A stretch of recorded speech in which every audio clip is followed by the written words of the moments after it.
see the disciple has found his way into the cell. No. Clarion Steel. We know this voice. Why is she here?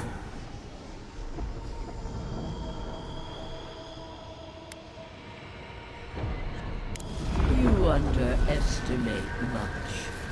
It is the downfall of those with your gift. Out. Out. Her voice pierces our skin. Look at this place. A quagmire of your parasite's worst instincts. Can you even begin to grasp the forces that you tamper with?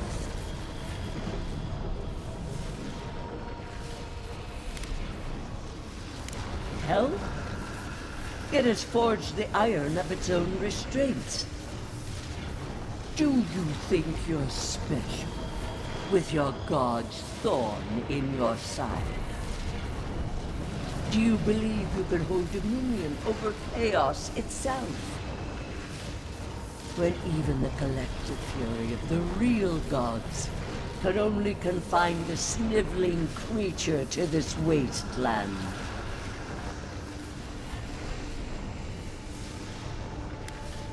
You suspected, then you must have understood why. It is true. She twists the knife. The seas run red with memory.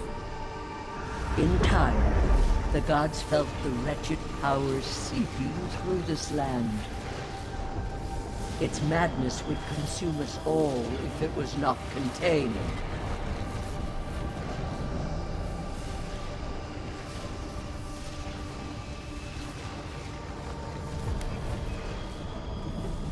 Chaos threatens us all. We will ensure order prevails.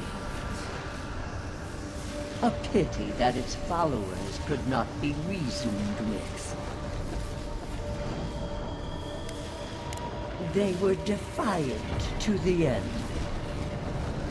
The poor goddess, worshipping the very thing that subsumed it. We could not excise the rot and spare the roots that nourished it.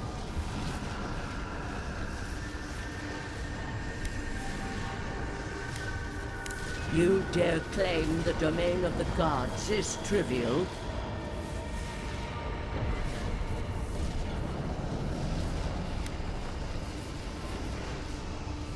True leaders make choices when others would turn away. Why does our prison not protect us? Help us! Silence her! Listen to its tantrum. It knows neither order nor sense. Aedyr is the only thing holding back the tide of entropy.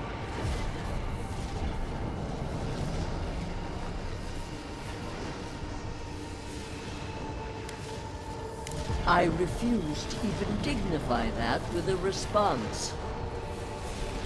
But there is still time. You can succeed where Ludwig failed. Face your false god and end its reign of terror permanently.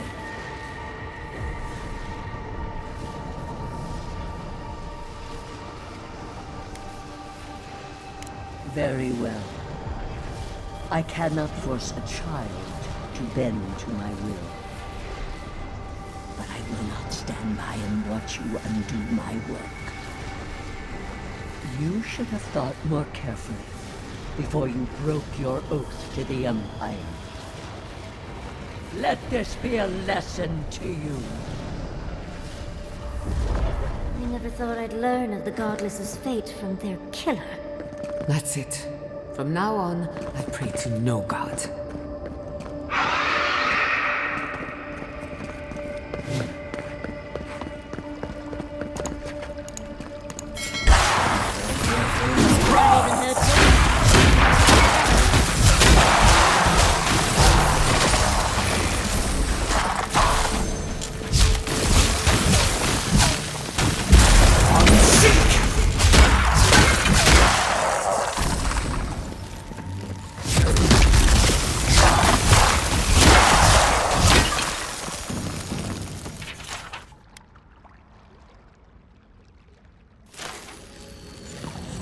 lady. Well done.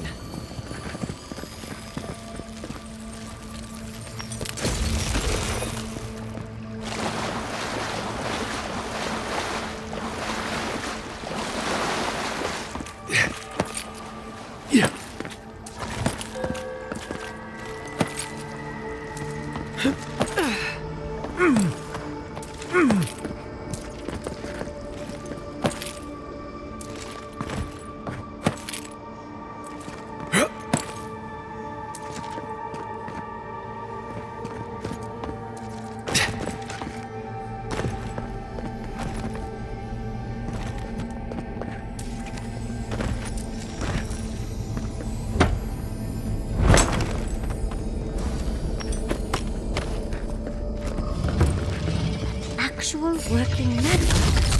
But it's written, is it? Unseek! Unseek!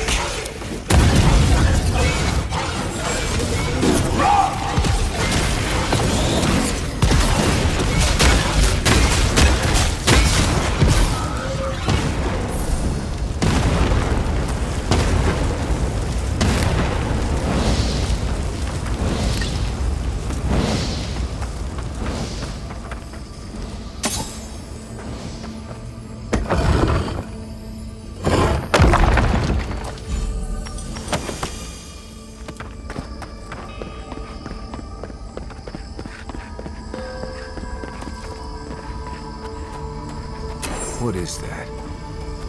I know that place, right?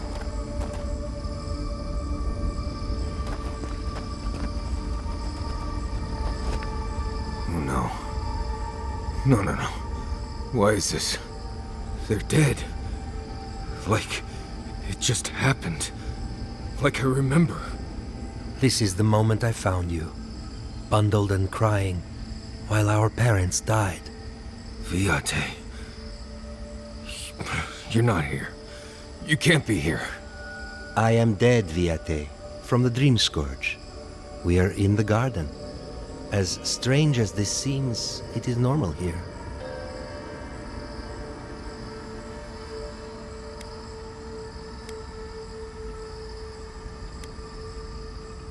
What I am now is much better than what I was becoming then. That much is certain. I have faced this already. Why force me to do it again?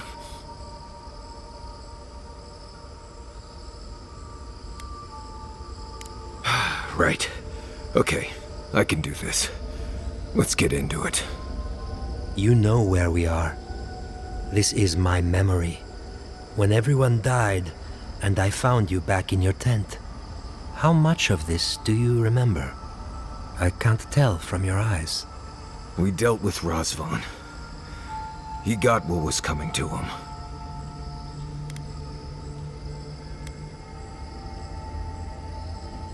I have as much closure as I'm going to get. I am part of this land's god now. A dream of the land. Were you always such a blessed a poet? Or is that a death thing? Sapadal wants to understand. They know your envoy very well, but not the people next to them. I have what I needed. We dealt with Razvan. We avenged our parents' deaths. Then maybe it was I who needed to speak with my Viate. With a clear mind this time. Even when we were children, you kept me alive, first by needing my protection, and then by being who you turned out to be.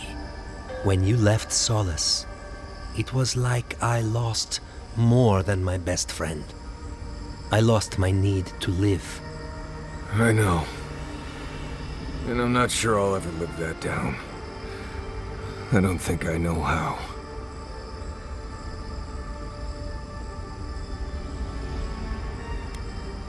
You've always done everything you could to survive. It's time for you to learn how to live. So, what do we do now?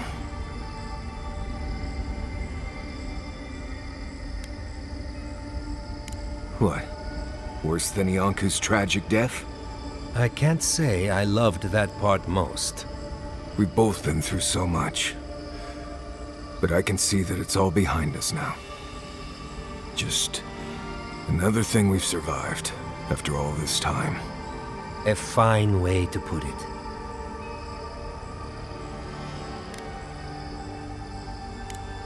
More like tolerate, in my case, but... right. See what I put up with, Envoy?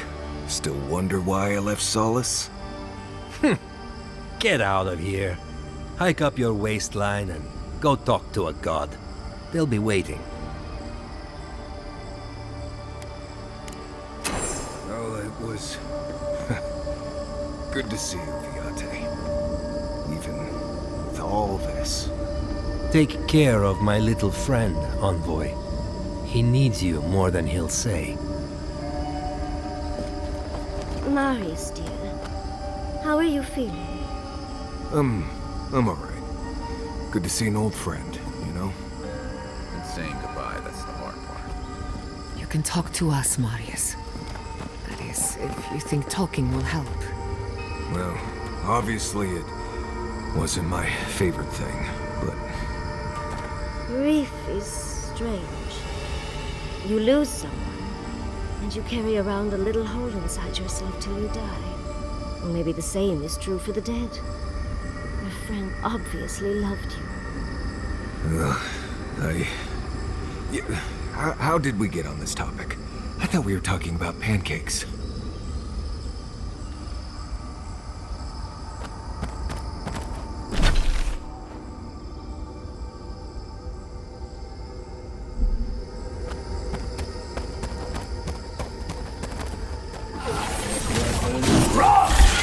Nicely timed for new weather!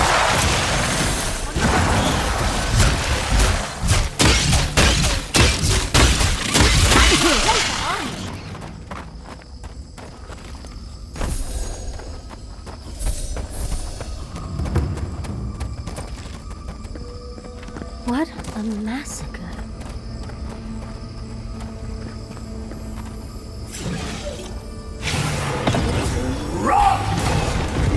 Look out!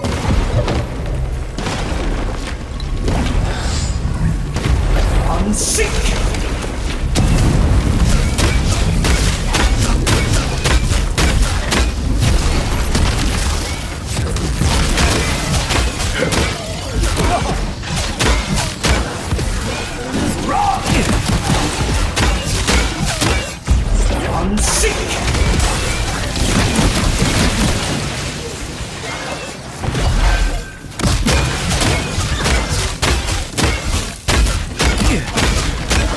Never has a chance.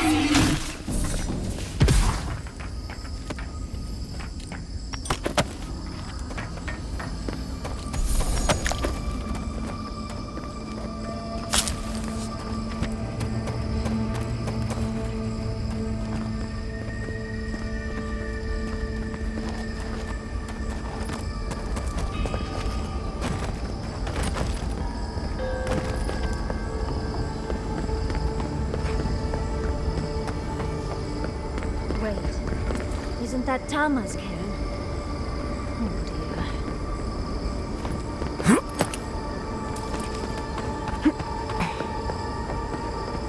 This room. It looks just like Tama's.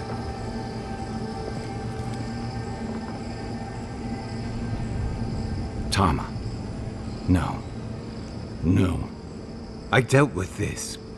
We stood at his memorial together. What is this, Envoy? This is your god's prison, not mine.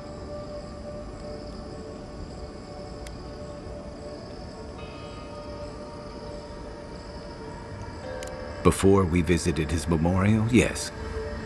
But I thought I'd broken free. I can't focus on his face. His features keep blurring, changing.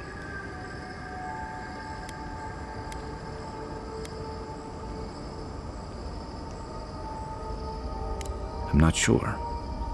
I know it's him, but I don't recognize him as the Tama I knew. It's like he keeps changing in front of me. Does that make sense? Then how come they look so unfamiliar? I used to remember his face so clearly from that night. His rigid jaw, the way his eyes crinkled at the corners. He was in pain, but trying to hide it.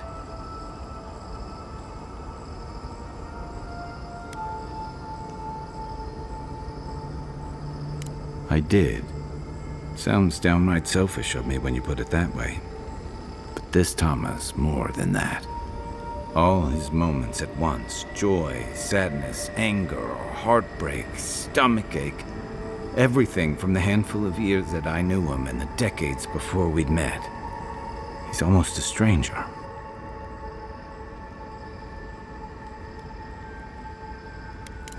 Yeah, it is.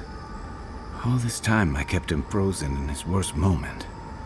When he was suffering and when I failed him. But now that I see him as more, it's like he's free of that.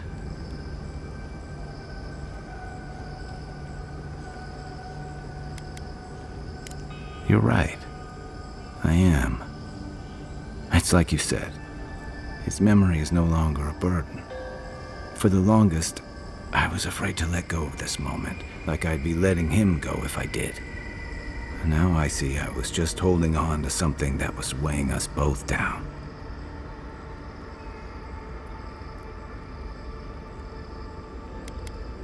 Better than I could have said it.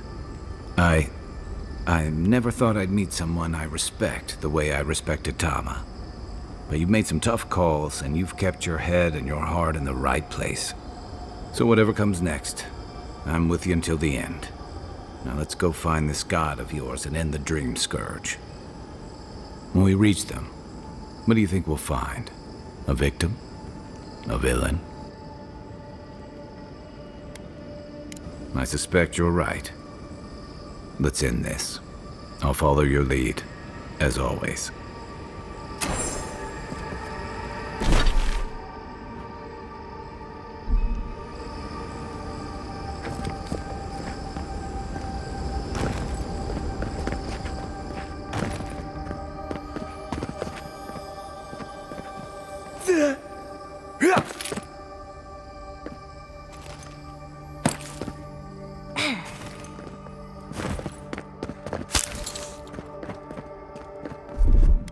That's done.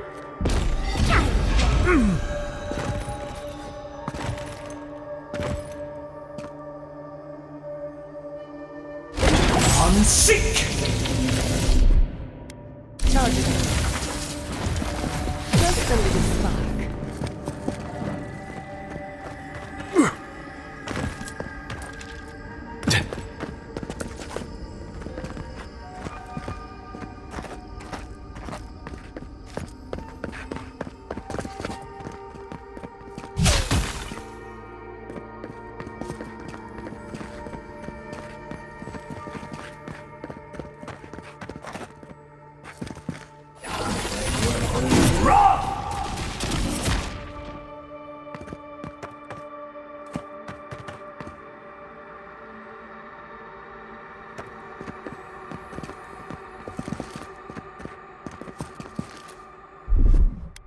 A little power goes a long way.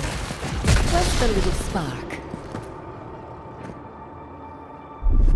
A little power goes a long way. Charge it up.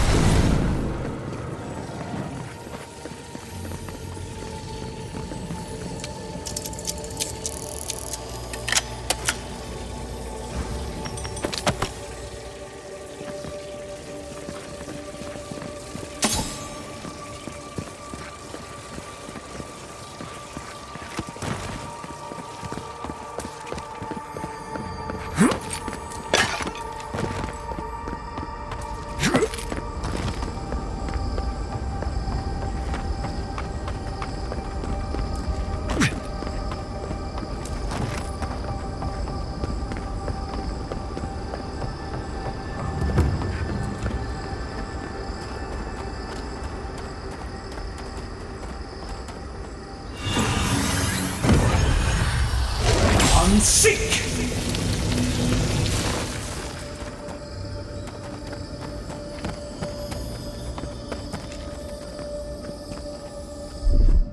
A little power goes a long way. Charge it up.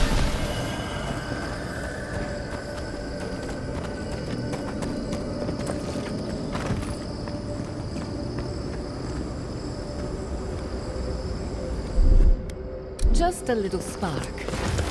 Charge it.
Little power goes a long way.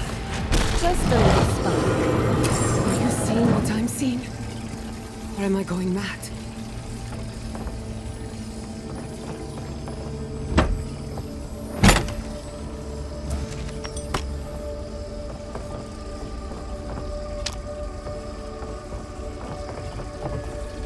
What is the meaning of this?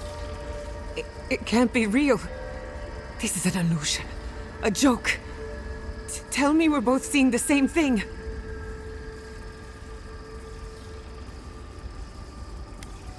I hate it. Why am I cursed to see this again? Why does the memory follow me wherever I go? They have a sick sense of humor. Whoever is responsible, I'm tired of the bullshit.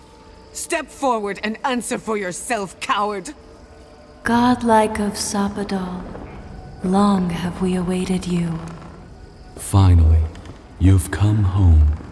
It's not just me, right? The plants are talking. Oh my gods. They're alive? How?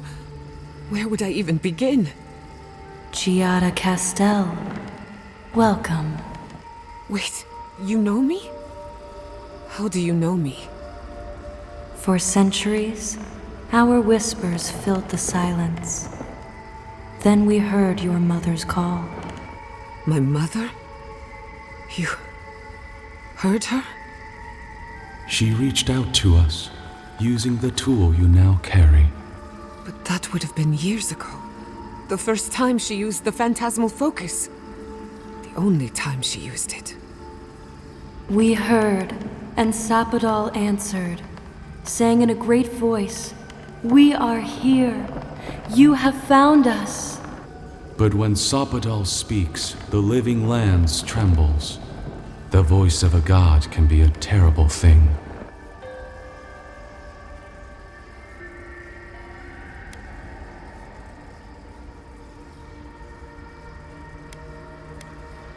We feel her pain like initials carved in our bark. She needs answers only we can give. What exactly happened to my parents? Tell me, please. I need to know. Sapadal wanted to be heard, and in so doing, twisted your family in body and soul, broke them into a more suitable shape. Sapadal does not know the limits of their strength. Mistakes were made. Mistakes were made? Do you have any idea what my life has been since your little mistake? After the incident, your parents were like us, and we took pity, so we helped them move on, as they wanted. In the end, they thought only of you, their pride, and their love. That's it. That's really it. The answer I've been searching for all these years. Sapadal destroyed my family.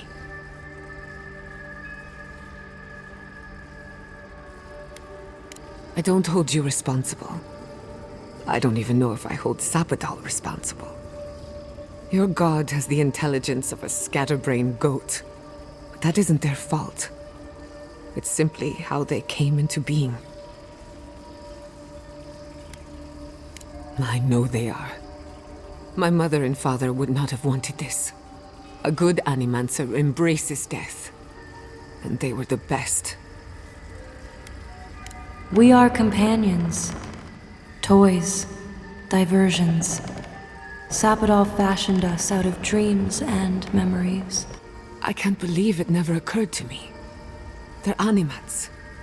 Ancient vessels held together with duty and loyalty. Their design is unusual. Organic, much like the garden itself. Sapadal's work. All this time, your god has been making imaginary friends. Drawing pictures on the walls of their cell. It's almost too sad to imagine. One final question, spirits. What is this? Why are you trying to ruin my life again? Is this your way of haunting me? What is it you want? Not to be pedantic, but that was 4 questions.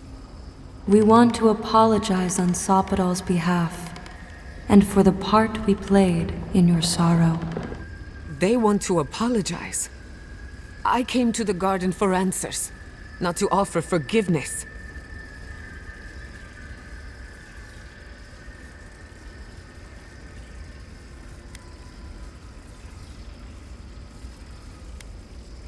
Shit. This is going to hurt. Sapadal has been trapped here for millennia. Alone. Confused. Screaming into the void for anyone who will listen. When they heard the voice of a stranger, they overreacted. How can I hold that against you? Apology accepted. Thank you, Chiara. And thank you, Godlike, for bringing her all this way.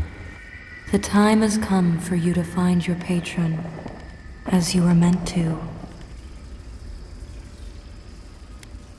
Now that you have returned to the garden, Sapadal has everything they need. We will fade, as all things fade.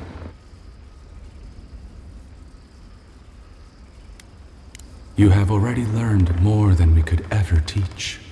We know only growth and stillness, root and flower. We will return to the soil from which we emerged. In time, you will do the same. Our purpose draws to a close. A long rest is assured. May the living lands receive you with open arms. Farewell. Goodbye. We need to talk about this, but not here. Give her space, dearie. Giada will speak more when she's ready.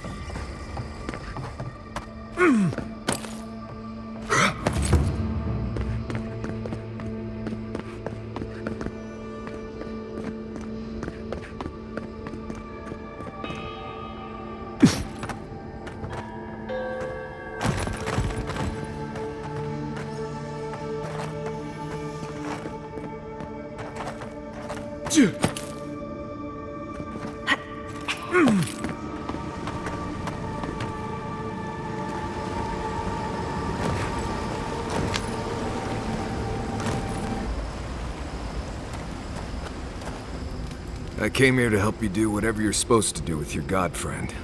Instead, I'm here talking to dead people.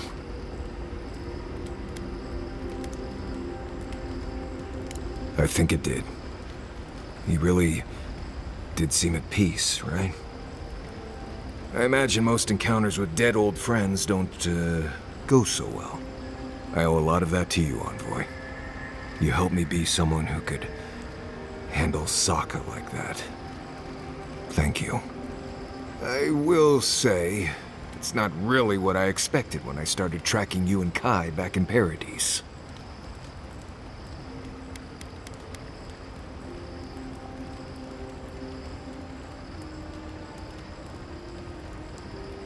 No, I was thinking more in terms of hunting for wild game and peeing on Kai to put the fires out. It's been a bit of a ride, Envoy. I feel like it's coming to an end. One way or another. I don't know. Maybe the unexpected isn't so bad after all. I never expected you and I would become friends. Quick note. If you tell any of the others I said that, I'll poison your drink. Anyway. You too. All this time, I thought my parents died in a freak accident. An experiment gone awry. A mistake. And in a way, they did.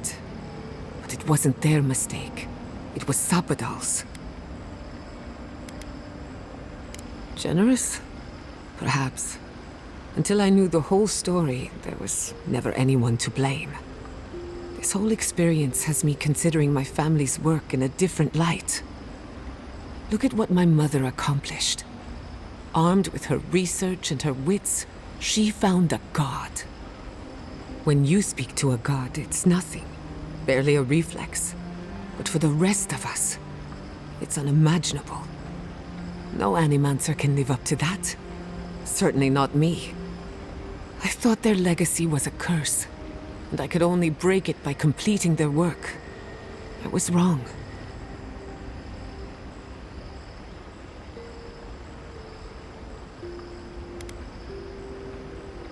As an Animancer, I do admire them. I really do. As their daughter, it's complicated. One thing is certain. When it comes to Animancy, I need to unlearn some of my old assumptions. I wanted to tame the spirit of the living lands.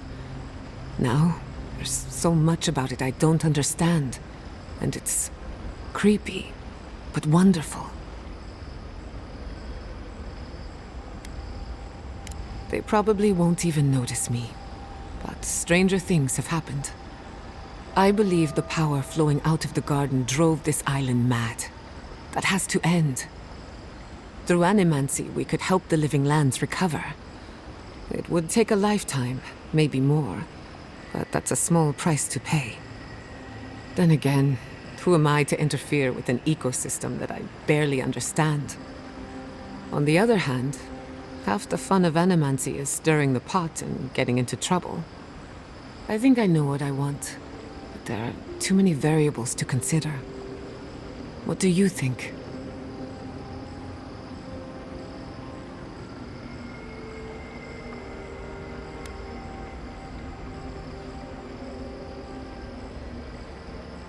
I have a lot of catching up to do, and plenty of room to grow. But I think you're right. So be it. Starting today, I don't have to live up to anyone's example. Animancy can be whatever I make of it.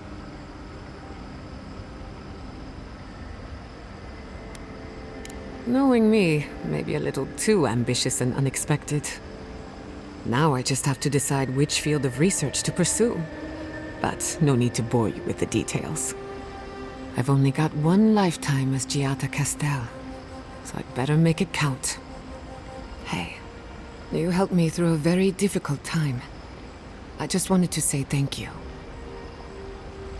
Giata's parents would be proud, and maybe a bit worried.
This place feels familiar.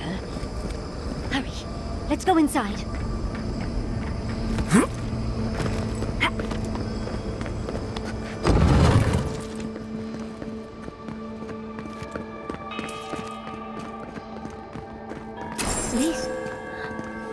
This is the library from my dreams. This looks like the Aedyr building this place. Clearly they wanted their story preserved. No matter the cost.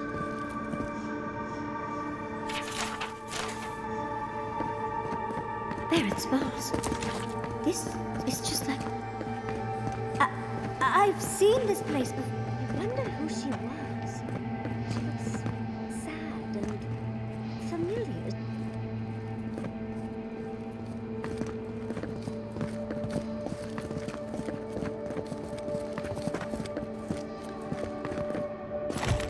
Garlawain's gonads. Envoy? I never told you this, but I've dreamed of this place every night for most of my life. This is a godless library. An actual, real-life godless library. It's why I study the godless, because this place has haunted me since I was a child. And that's the chair. It's the picture of coziness.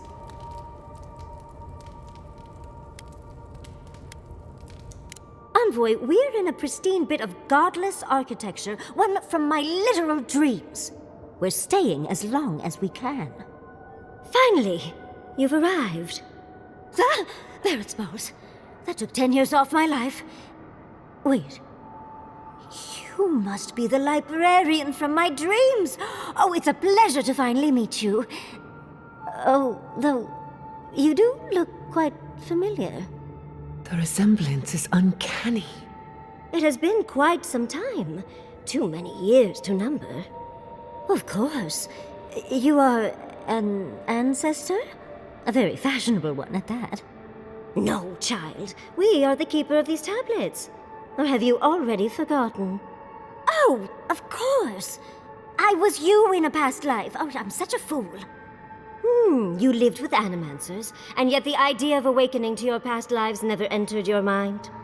Few can bear the mental and spiritual strain of an awakening. As often as not, it leads to madness. Oh, darling, you know how I get around all the metaphysical talk. That's why I'm here, remember? I was the last of the Aedyr. Once the attacks started, a few of us were charged with preserving as much of our history as we could. So we retreated with as much as we could carry. The attacks? You must mean the Magfolk attacks. Yes, we've heard. Is that the reason for the bodies outside? Yes. Your monstrous gods, who bought their divinity with blood and the souls of their faithful. They tried to butcher every last one of us.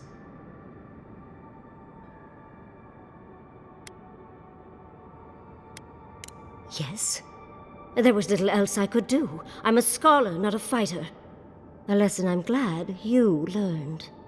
But how did the Magfolk reach you in here? They didn't. Between the screams of my kin being slaughtered and the screeching of the magfolk, I couldn't breathe. That's the screeching I heard in my dream, Envoy.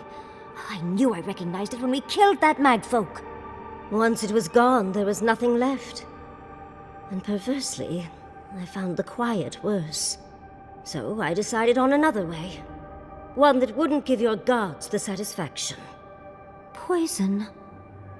Well, at least you washed it down with some good wine. Oh, you're just a barrel of fun, aren't you? Yatsley, you know what you must do now. I abandoned my duty to protect our history, but you... Someone must tell the story of the Aedyr, and there is no one else. I'm already an expert. What more do you want me to do? Oh, think about it, Yatsley. You have been training to be the new protector of this collection since childhood. I couldn't ask for a better successor. But that was your duty. I have my own dreams. Yatsley, if you do not become the new librarian, there will be no other. The stories of the Aedyr will turn to dust, and my people, our people, will be forgotten. Just as the burned queen wanted all along, when she sent her magfolk to choke the life from us. This is all too much. What do you think, Envoy?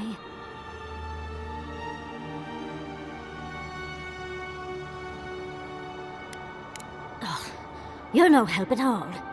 Please, I ask for your opinion because I want it. Tell me, what do you think?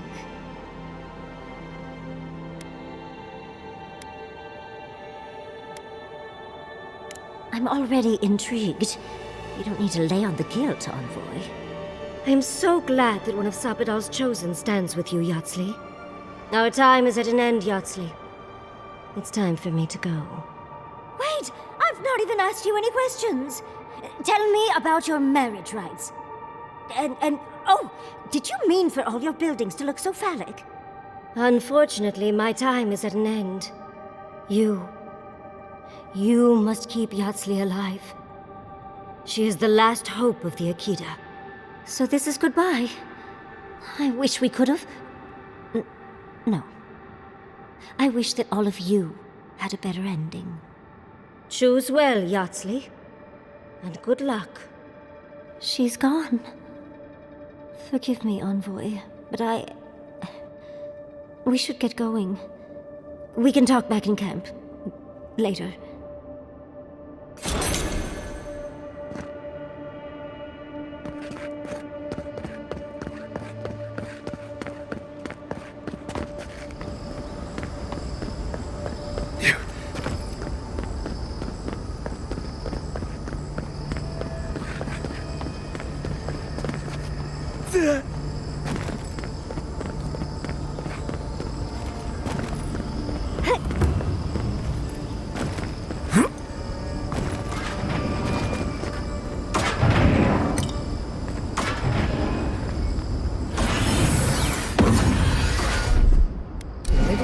Goes a long way. Absolutely not.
This place seems less like a death trap.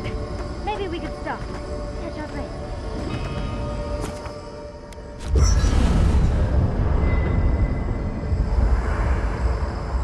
There's always a weird sort of quiet on the eve of battle. I'm feeling that now.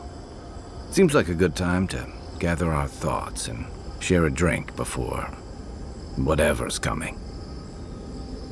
Right. This seems like a perfect place to stop and relax. Though it's hard enough to tell what's real here without a belly full of drink. Sounds like you're nervous, dearie. I'm feeling all kinds of ways. Anxious, excited, scared, hungry. I feel it as well. It is only mortal to feel overwhelmed in the presence of the immortal. Oh, you don't have to worry about me. Getting to see that vision of Tama did me good. Like, I finally let go of something I'd been holding too long. Now that we're here, I'm eager to see this through. Nothing worse than holding your breath and waiting. Same. I'd rather have good company in a prison than paradise alone. Had a feeling you might ask me that. I'm not sure I've really worked through what I've seen here, but I am grateful for the chance to see Yonku again.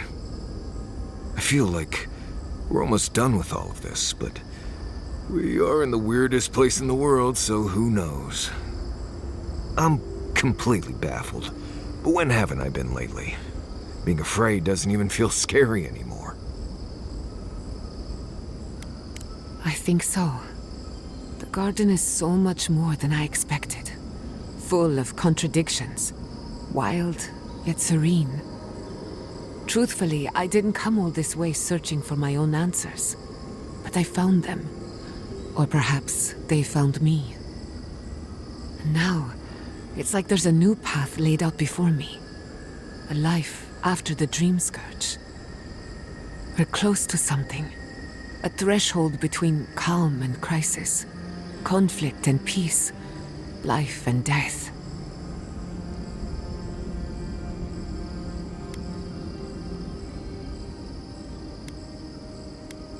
So am I. None of us could have gotten this far on our own. Well, I won't lie to you, Envoy. A lot's happened. It's not every day that you learn that you're the last hope to carry on a legacy, but... well, here we are. Never literally talked to myself before either. I think I annoyed her. Me? Oh, I think I need another drink. But here we are.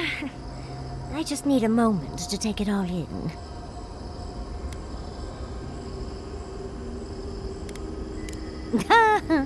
Glad to see I've rubbed off on you, Envoy. And I wouldn't worry. Our little group here is perfectly frightening, and I'm sure our enemies would agree. We'll be fine. I can't speak for anyone else, though. You've listened to all of us. How about you? You've been through a lot since you arrived. You've been shipwrecked and assassinated, harangued by gods, bureaucrats, and a death guard. You've had your soul poked, your loyalties questioned, and your sleep regularly interrupted by a god with no respect for privacy. And yet you've kept yourself and all of us together. How are you really doing? Under the circumstances, that's entirely reasonable. Join the club. I'd been more concerned if you weren't scared. Did you think we'd judge you for that?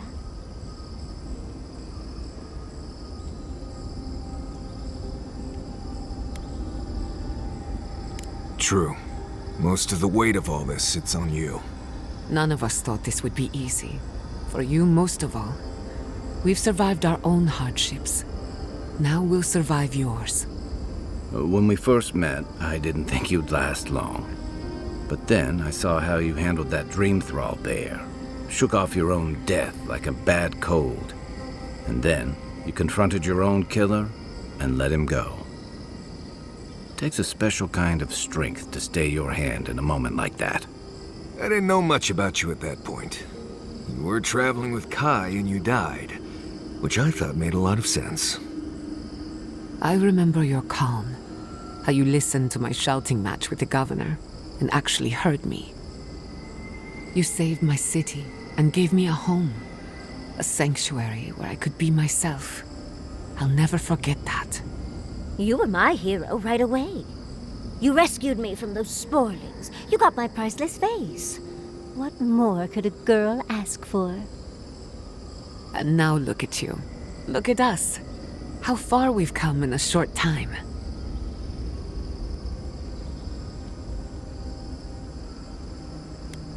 Quite a lot, as it turns out. But the journey is worth it. Not to raise the sails before the anchor, but we left trouble in our wake. Fjord, Thirdborn, Solace. If we make it out of here, it won't be to a living lands suddenly at peace. Just this once. Could we forget about the rest of the living lands? Some of us could use a break. If we can't take a moment to ourselves on a floating island outside reality, then I don't know where we can.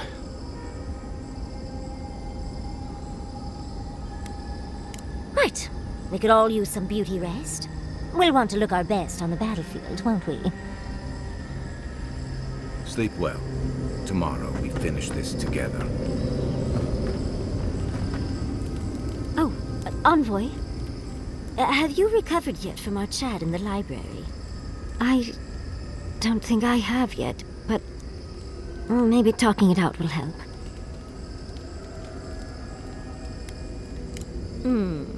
A pretty sentiment, Envoy. I would appreciate something actually helpful. It's just... we already have a lot to take care of, don't we? We have a god and an empire both vying for our attention, and now I have this legacy forced on me. I was already unsure what to do, and now a third option appears like the world's worst surprise. But it makes sense.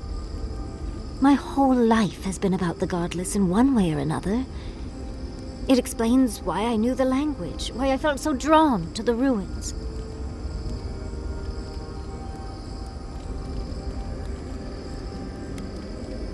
I love the man, but he'll just be endlessly supportive, the fiend.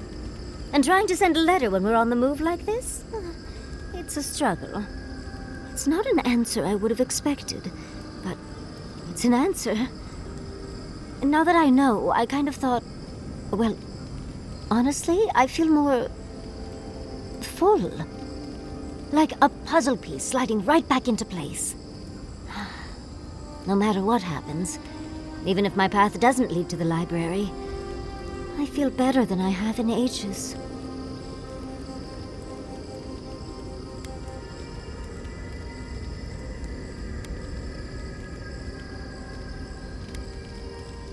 Oh, I was just thinking I needed more options. How did you know? I think... for the first time in my life, I don't know what to do.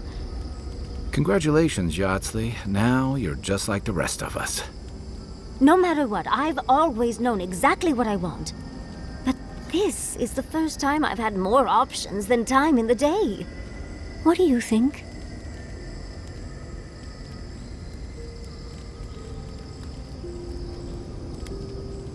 You're right.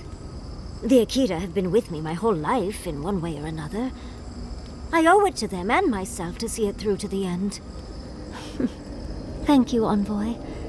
I've been agonizing over this for longer than I want to admit. Finally picking a destination makes the journey a lot easier. Oh, but I am not looking forward to telling Quilici. He'll understand. Your happiness and fulfillment are everything to him. Well, come on. We've bigger things to deal with. Literally, in Sapadal's case. Much as I'm loath to relinquish the spotlight, we should be off. And Envoy, thank you, truly. Now, let's go. So those green people in the garden, those weren't your parents? No, they were Sapadal's dreams given life. Ancient sentinels bound by loyalty. And they were plants because... Because that's all Sapadal knew how to make. A smithy smiths, a baker bakes, a gardener gardens. Right, I understand. It's all right if you don't. Good, because I really don't.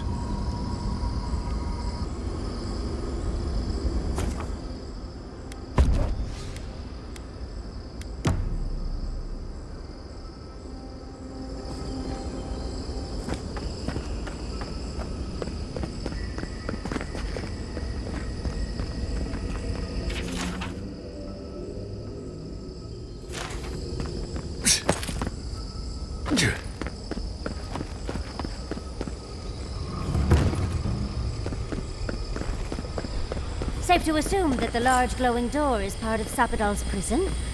Now, we just have to get past it. Sapadal's prison, I think. What else could it be? Time to shut it down forever.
That'll show him.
I'm rooting for the skeletons.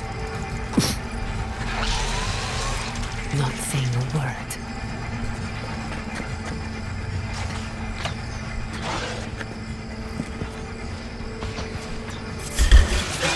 Let's finish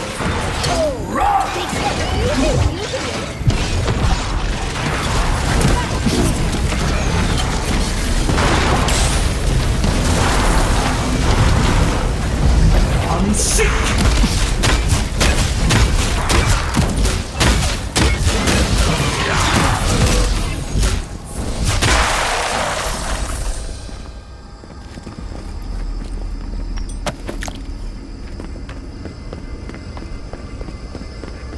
Looks like the gate's open. Well, what are we waiting for?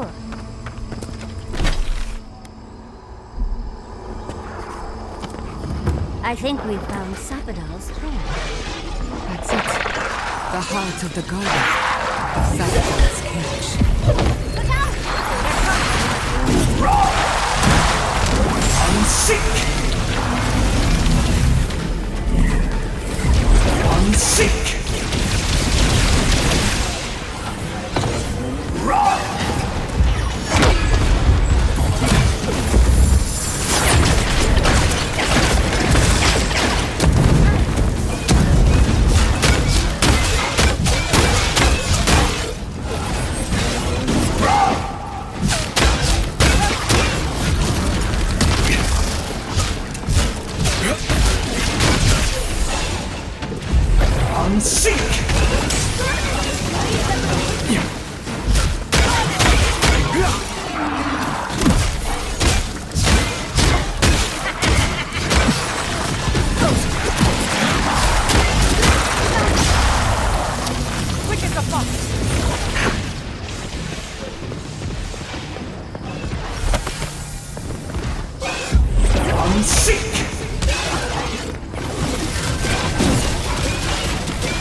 After so long.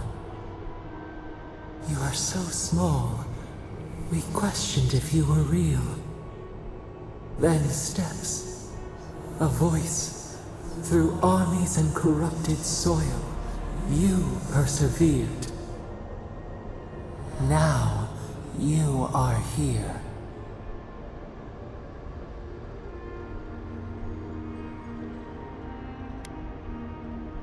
They choked our light, clipped our wings, pinned our hands. We felt only the bars, the shackles. They did not explain. We wish it could have been different. We only wanted connection. But the other gods imprisoned us. Left us to suffer alone in this place. But you are here now. You found us, a sprout in the endless winter. There is little time. We would be freed from these bonds. The strangler is close now. We feel her wire against our flesh.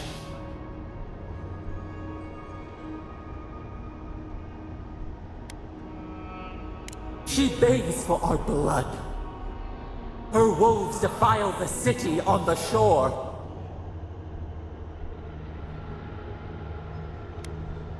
Blood on the tile. The people's cries ring in our ears. She pierces us now. Now! We will not brook this. Not again. A spark. Wait. The essence bends here. Time flows into itself. You can reach her. Will the garden to open. It will take you there.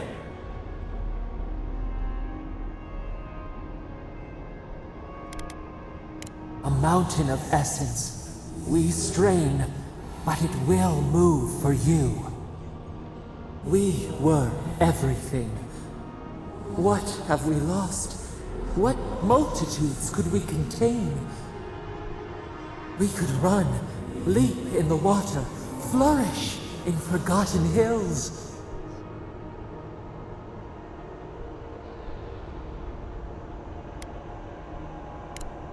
We want nothing more than that. We mourn our past. We only seek peace now, a chance to regrow.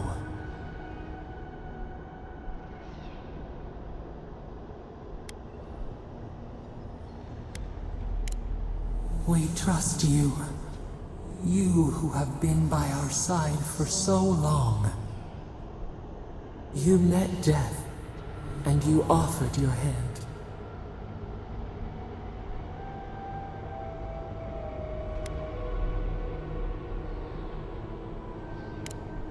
You taught us mercy. Always mercy. We saw how you would fight for those who could not. Give us peace. We want a chance to change. We deserve that opportunity.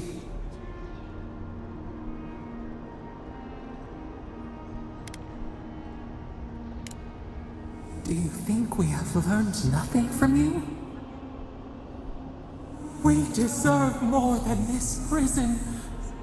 Let us have a chance to rest.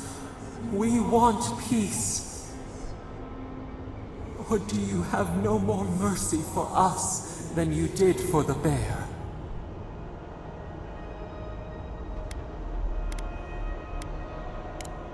The beautiful thing you killed.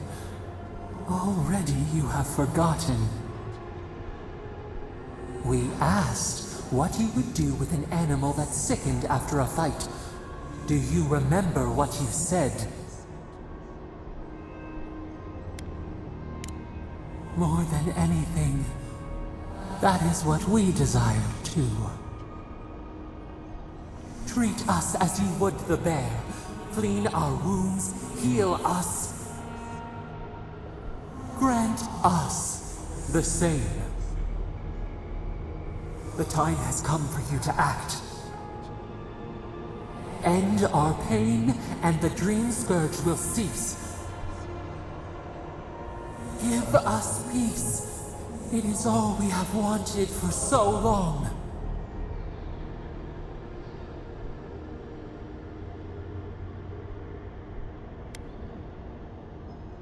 Center your thoughts. Reach for us. Clear the fog. Tear down the gates. We were so blind, so lost.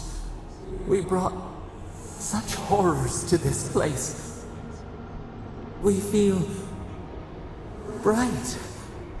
We had forgotten what it is to live. We will grow.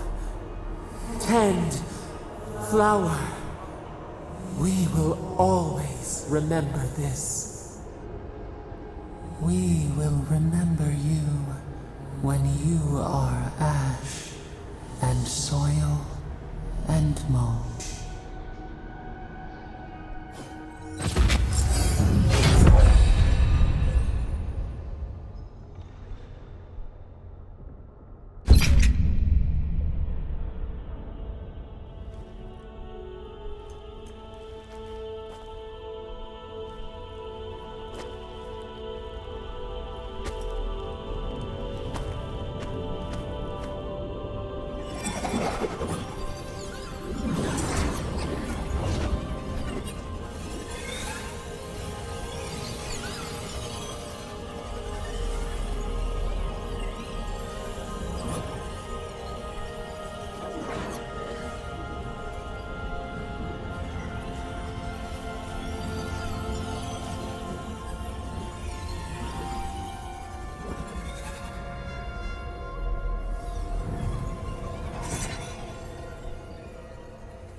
Chandra's depths. Are we back in Dawnshore? Already? This is Sapadal's doing. I'm certain of it. No power in Eora could transport us so quickly, or so far.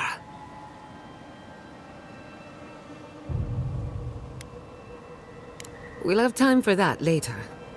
Assuming there is a later. Are you seeing this? I don't think Paradise looked like this when we left it.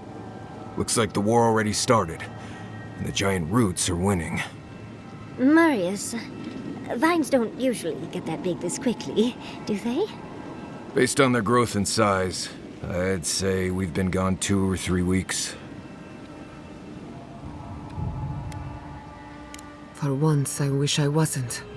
Who knows if the garden affected time, or merely our perception of time? Assuming there's even a difference. It's like how a body fights an infection. The fever gives you strange dreams that feel like an eternity. Look at this place. Feels like we're still in the dream. And not just us. Those are more your people's ships in the harbor, and steel Garrote banners past the barricades. That can't be good. Even Raingrim is here. Perhaps we'll get to see an Archmage in action. I think I see Elia as well. What a strange reunion this will be. The Bleste Wardens are here too. That conflict we've been trying so hard to prevent started without us. If he didn't start this himself. The Steel Garrote have been itching for a fight this whole time. This would have happened with or without us. Before we go, what happened back there with the Dream Scourge and Sapadal? I'm not sure. That's good, right? It's a relief that the Dream Scourge won't be a problem. I only hope we can say the same about Sapadal. Time will tell, I suppose. After all this time, they're free. And the living land is free to heal. We've cured the land, and we've even freed a caged god. All in all, rather a successful day. A lot of things have gone right. It's what's gone wrong we should be worried about. We march on still. We run, but we are not yet truly free. We should take a look. See if we can get ahead of whatever storm is brewing down there. People seem to be gathering west of here. Whatever's happening, let's be a part of it.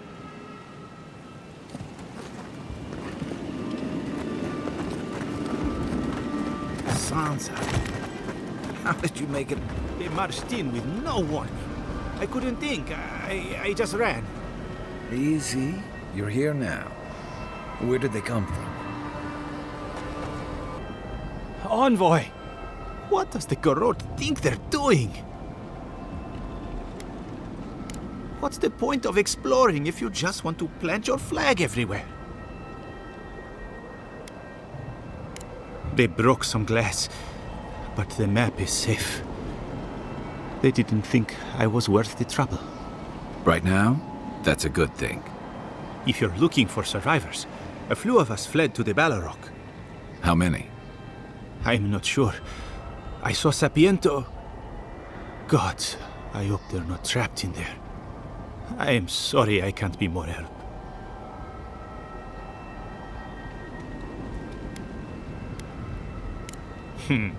I won't give them the satisfaction of killing me. We should move. Let's hope the Garrote hasn't made it to the Balrog yet. Envoy, wait! Before you go, I may have something for you. I took some supplies when I ran. If you think they'll help, they're yours. I'll even give you a discount. You know, for saving the city and everything.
is there snow here? It's gotta be Ringgrim's room. A familiar face. Snow and shadows. We meet again, Envoy. And you, Yardsley. You're always a prodigious and welcome sight. Oh, yes. Always a pleasure to see you, too. Paradise burns, thanks to Ludwine and the Steel Garrote laying siege to it. But the Dream Scourge is gone.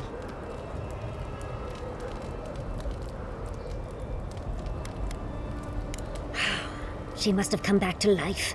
Again. I suppose we couldn't be lucky enough for her to stay dead.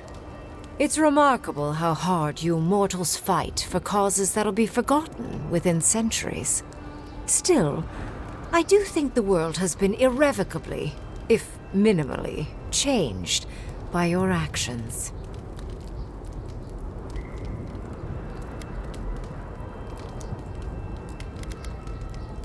A tsunami inevitably rejoins the ocean as simple water. The analogy only really works if you're mortal. And I'm not. Perhaps a new god being set loose on the world is certain to have consequences. Mostly, I'm curious about whether you think you've made the right choice.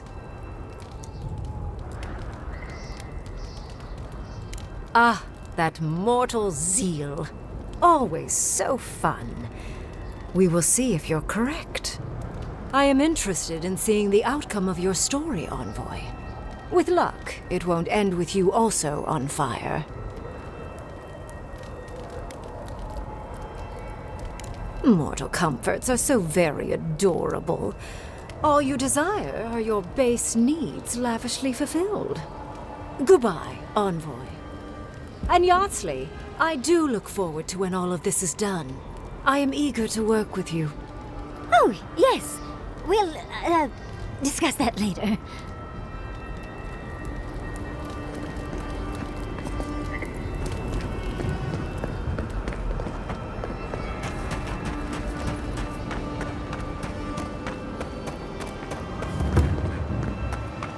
I know it's correct. I promise we're safer in here.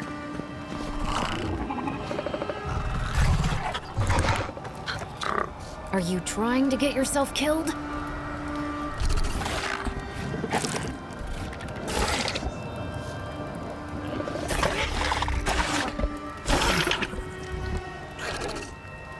I didn't mean it like that. Of course you're strong enough to be a war chief. Never mind. Just stay close. Envoy, you're back! We came running as soon as we saw the ships. I'm not very tough. Tazarak probably saved my life. I've never seen a Zorep fight like that. I didn't know he had it in him. We wouldn't be here without you.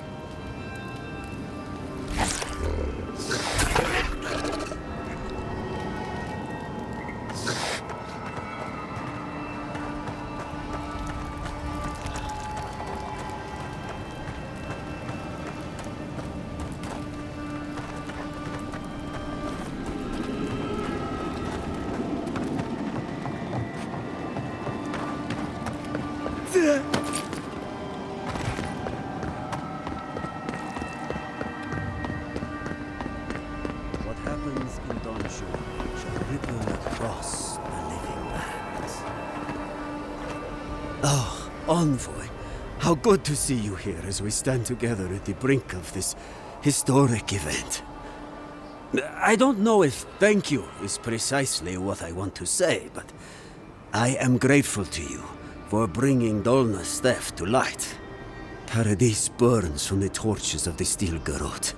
The people of the living lands stand ready to defend their home. Yes, what happens in Paradise now will decide the fate of the Parkrunen after all. What's the plan if Paradise falls? We will find a way to persevere. We Parkrunen have a gift for surviving inhospitable conditions, and always have. Whatever the outcome of the upcoming battle, do not forget us. I fear that more than our deaths. If Aedyr and the Steel Garrote have their way, they'll strip the history books of any mention of our culture and our ways. Future generations will only ever know us as an appendage of the Empire. I hope it doesn't come to that.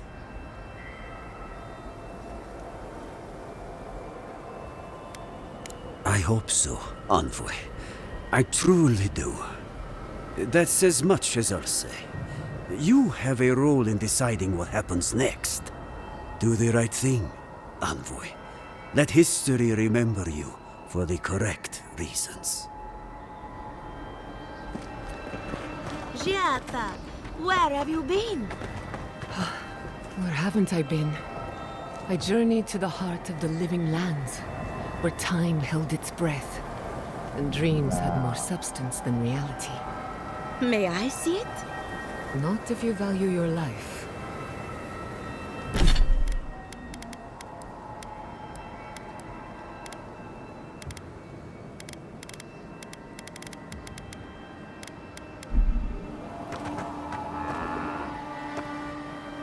Envoy, I knew you'd show up eventually. Looking very handsome in your collar, I might add. How well behaved of you. How is Emerald Stair? More importantly, how are you? Thriving on both counts, I'm happy to report. My revenants were just getting comfortable in Thirdborn when the Steel Garrote stepped out of line. When I heard tensions were brewing, I thought to myself, this is a job for the undead. So I gathered the flock. Likewise, I'll keep them on a tight leash, just in case the Steel Garrote breach our defenses. Better to have them and not need them. Oh, and I've been meaning to thank you. Whatever you did in the garden seems to have worked. Emerald Stair is healing, believe it or not. Once this is over, our crops will flourish like never before.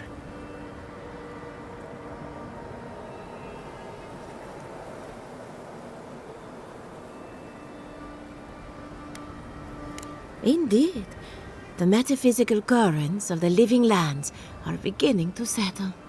Before I let you go, one small reminder.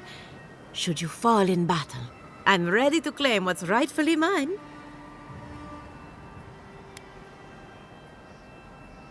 That's the spirit. Once you join the flock, you won't feel a thing. But that won't be for a while yet. Fingers crossed. Apologies, but I intend to keep my friend alive for as long as possible. Just don't try too hard. I can't wait forever, you know. Well, at least we know Elia will take good care of you. Best of luck out there. And don't worry about a thing. My flock will keep us safe and secure. Thank you, Elia. My compliments to the flock, as always. Enjoy the time with your flock, dearie. Try to keep them out of the other camps. We know you. Did you help us? We must have seen you in a dream. We smell steel. Do you think it's over? You really won't see any more dream thralls? How's Casagrada? As prepared as he'll ever be. Who knows? Maybe all this will make a hero out of him. Nobody's taking Paradis today. Not on my watch.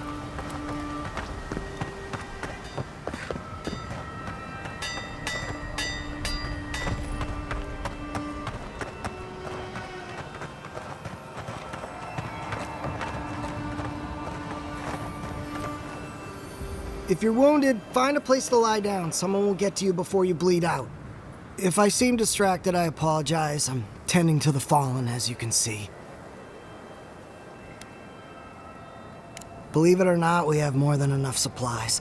The Clavager knew this day might come.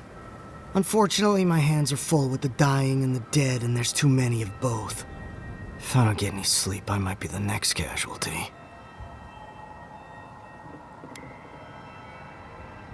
I suppose I've earned a couple of winks. You look like you could use a few. The next time we see each other, I just hope the fighting's done. Get some rest, dearie. I'm sure people will still be dying when you wake up.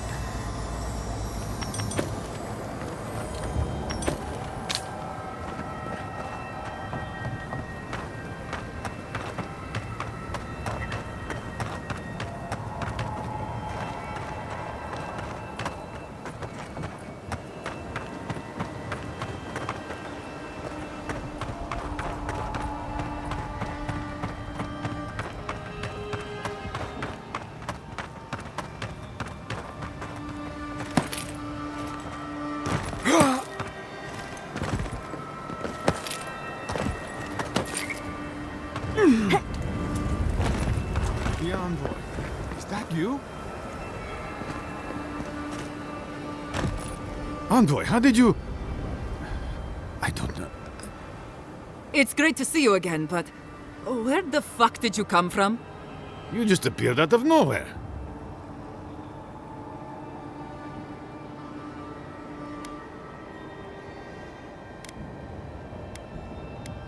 The fuck? Ah, your face. We all wondered whose godlike you were. That's not important right now, Radut. Right. Forgive me, Envoy. I won't keep you long. I just want to make one request while you're here. As much as you can, be good to the living lands. I suppose, but... Don't mince words, Envoy. You know exactly what he means. Don't fuck us over. I'd just like for us to live lives that are free. For us.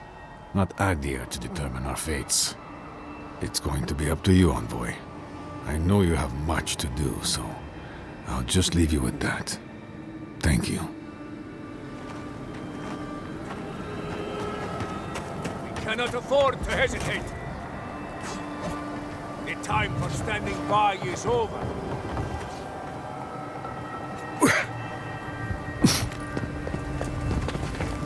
I could go with you. You get yourself run through with a steel garrote longsword? No way.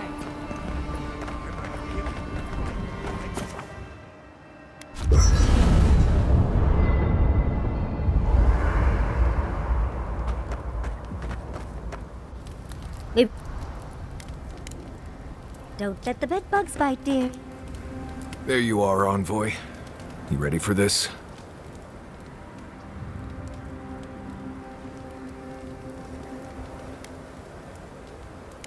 Right.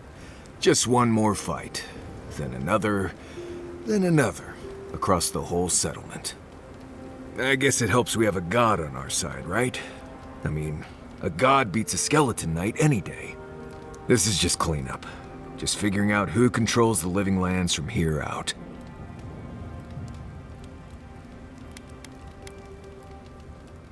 Someone once told me that war is just applied politics. Never really understood what that meant. Anyway, you should get some rest. Oh, if you need to rehearse any speeches or whatever, make sure you do it in front of someone else. I promise you I've heard it. Talk to you later, Envoy. So, here we are. The first and last battle for the living lands. You feel it too? I'm glad it's not just me. Metaphysically, the battle is already over. Sapodal is free, and the Dream Scourge is gone. But politically, we have a small mess to tidy up. I intend to send a message to the Steel Garrote, and it won't be subtle. Anyway, who knows what tomorrow will bring, so let's be grateful for today. You've earned a little peace of mind. I think that's enough wool gathering for now. Besides, I need to tinker on the phantasmal focus. Make sure it's ready for war. Don't stay up too late. Pleasant dreams. We should take a moment to acknowledge what happened back there. You liberated the god of the living lands. Now they are unchained, free to do whatever they want. That's quite a gamble you made.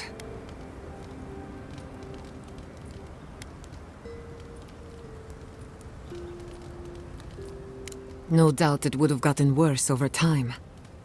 If not for you, Sapodal would still be pacing their cage like a wild animal. Which means you have leverage over a god. How do you plan on using it?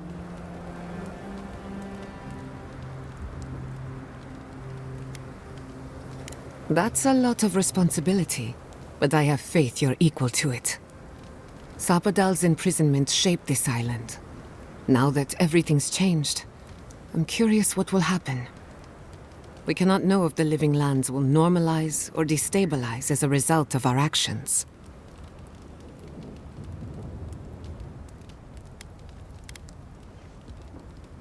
For better or worse, change is inevitable. Maybe you'll find some comfort in prayer, now that one of the gods is listening. I hope you don't mind me bringing it up. The subject matter is a bit much for our little camp. You're too kind. I want you to know this has been an unforgettable experience. Wherever we go from here, I'm grateful to have been a part of it.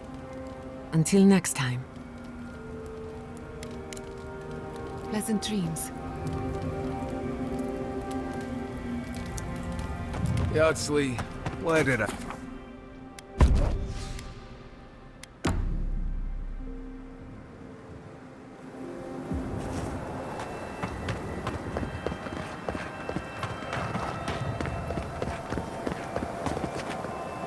Envoy, didn't think I'd be seeing you. From one battlefield to another, eh? Dreams rolls and now this. Ludwig's a loose cannon, and the Steel Garrote don't answer to anyone but her. This place won't be safe for adherents for decades, even if she wins. Gods help us all. Envoy? Is it really you? Mihala told us you went into some place called the Garden to seek a god? When you didn't return, we took you for dead.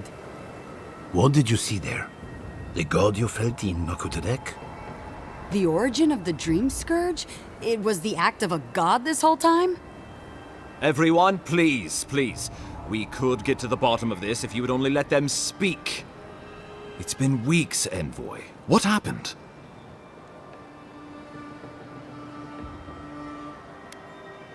Zapadal was responsible for the Dream Scourge. Their rage, their confusion, their fear. But the plague isn't over. Dream Thralls still litter Shatterscarp. There won't be any new infections. We've put a stop to that for good. Unfortunately, there's little we can do for those already in the grip of the Dream Scourge. We can give them comfort, nothing more. This will be a process. The Dream Scourge was never going to simply go away overnight. I suppose it stands to reason. I found that a quick fix is often anything but. What of this god, then? What does it mean that you freed them?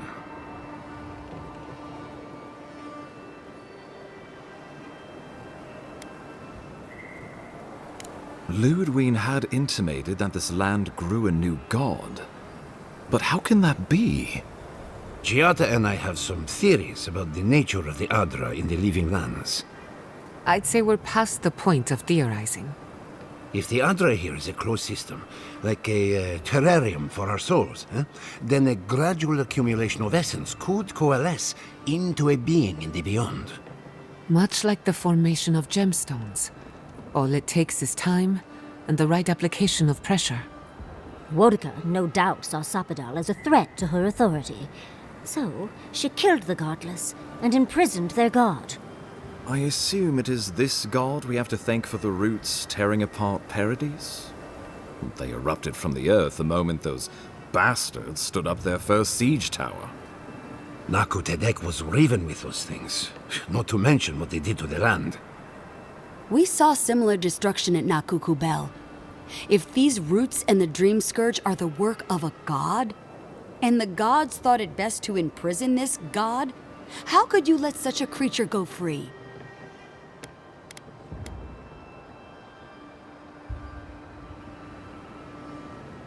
Altruism is fertile ground for folly, I've found. It was Aedyr's arrival that disturbed Zapadal. We'll have nothing to fear from this god once we expel you from our lands. Zapadal's power ravaged my people. I don't know that I can ever trust it. Keeping watch over Zapadal was a sacred task Nandru gave us when he left. For that reason alone, my wardens owe them their allegiance. Well, whatever happens, I suppose we can't put the godling back in the bottle now. But come, we have more pressing matters to attend to. The Steel Garrote have attacked Paradise. Inquisitor Ludwig has already joined the battle. She must have traveled like the wind to get here so fast.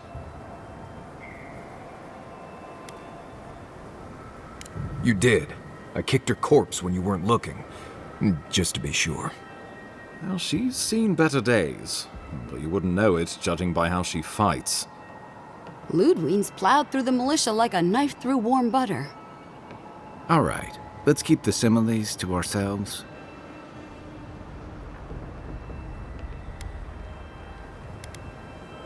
Regrettably, she's not in the business of making exceptions for people she deems oathbreaker.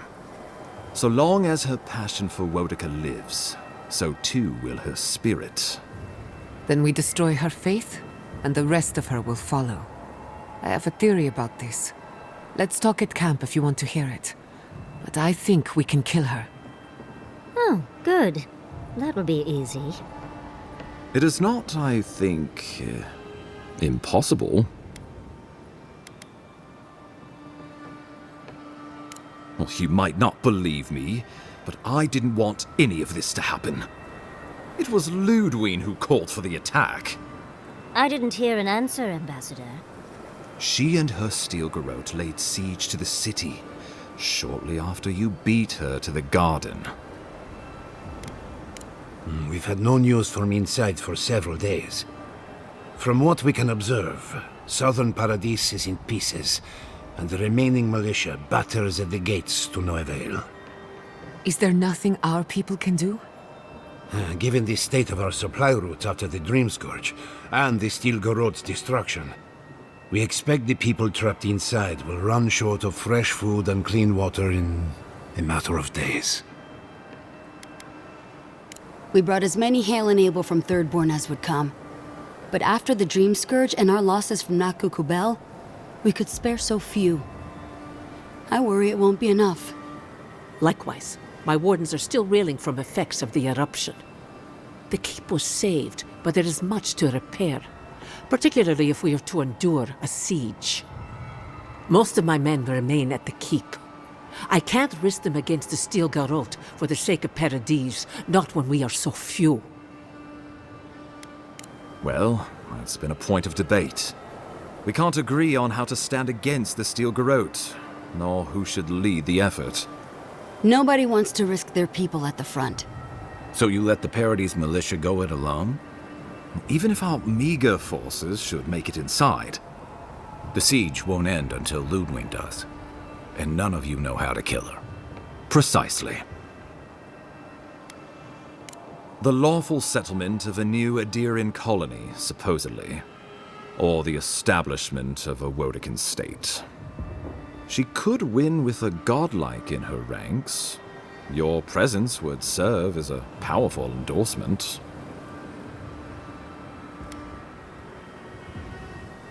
I'm afraid the law's whatever compels her to righteous victory. Remember, she has an obligation to Wodica, a solemn oath.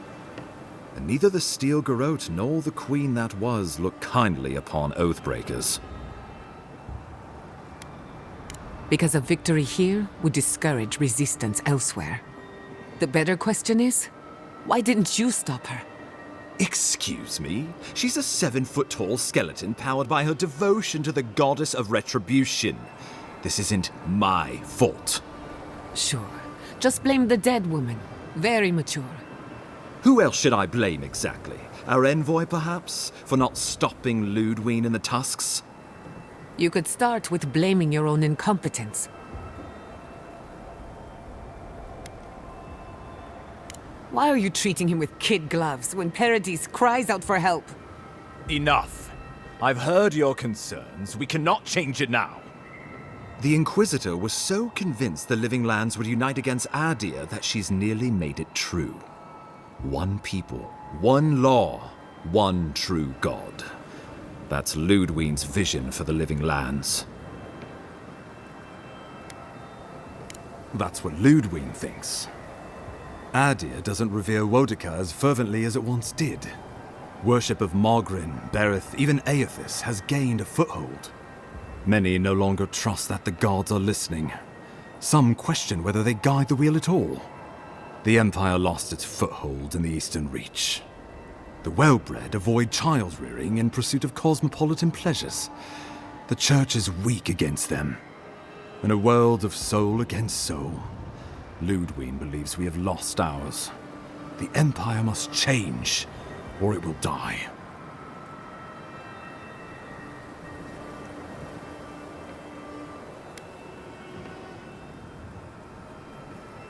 Her devotion to her principles is the only thing that keeps her alive. To question them, even for a moment, would mean death. You and I both know she is not the only one in the Empire who feels this way. Even the Emperor can see, in some sense, that she's right. Why else would we be here?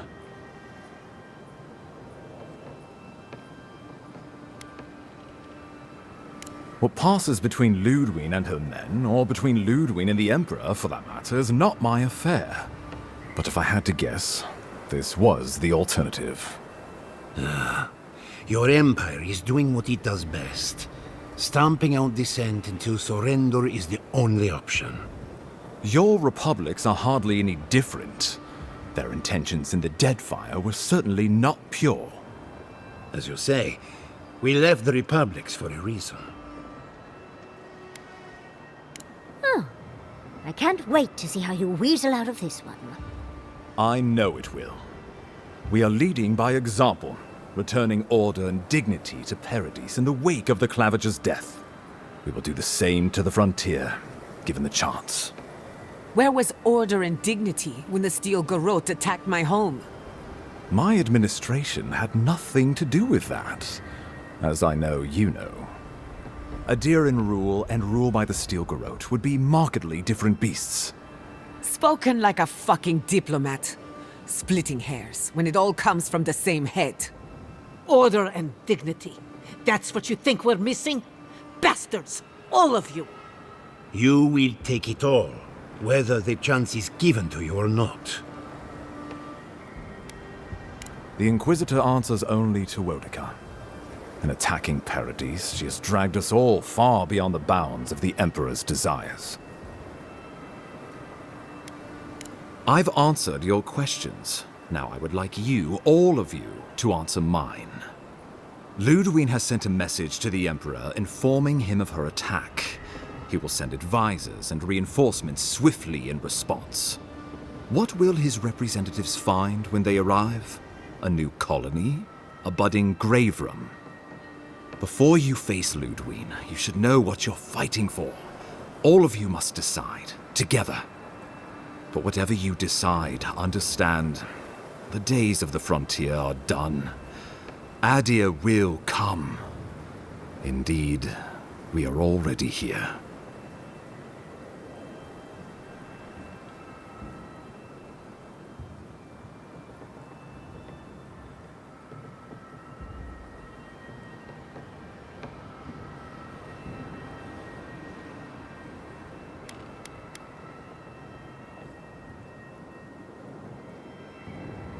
Oh, Envoy, no.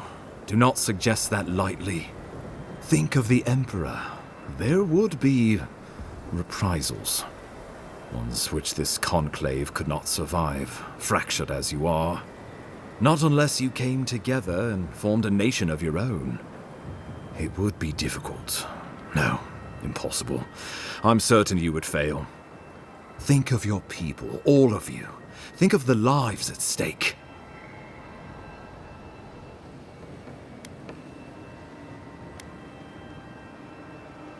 We deserve our autonomy, even if we must fight for it. Anything less would be surrender. Fleeing someone else's laws and authority is one thing, setting up your own is another. We're an island of misfits and dissidents. We'll still have to surrender some of our autonomy, and we won't agree on what that means overnight. We'll be vulnerable. Without allies, other powers will see us as ripe for the picking. Know that this is a hard road to walk. We were fine before Aedyr came. We'll be fine when they're gone. I think we ran things perfectly fine before your kin got here. Rest into bounty. Does the winter frost dissuade the seeds? Many fruits on our boughs.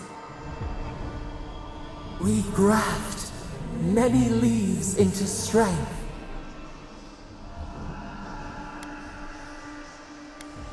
Though I'm hardly eager to work with any of you. I like the idea of twisting beneath Aedyr's boot heel even less. So long as the Wardens can continue our vigil, I'm open to uniting, if you are. It's a nice idea, but consider the costs. If we walk away from a relationship with Aedyr, we're leaving a lot of trade on the table. But the people of Thirdborn have friends in the world. I'm sure we'd find our way through. With the Envoy's support, we'd have a god in our pocket. What could the Empire do to stop us? When my people return to Fjord, we could create such miracles of animancy, the Living Lands would become the breadbasket of the world. Of course. The Living Lands would become an extension of the Aedyr Empire in leadership and law. Soldiers bearing the flag of Aedyr would be garrisoned in every town. They would be paid in Aedyran shelling and speak only the Aedyran language. Their roads would be smooth Aedyran roads. Their medicine would be hygienic Aedyran medicine. And their weapons would be efficient Aedyran weapons. Our customs would become their customs. Our strengths would become their strengths.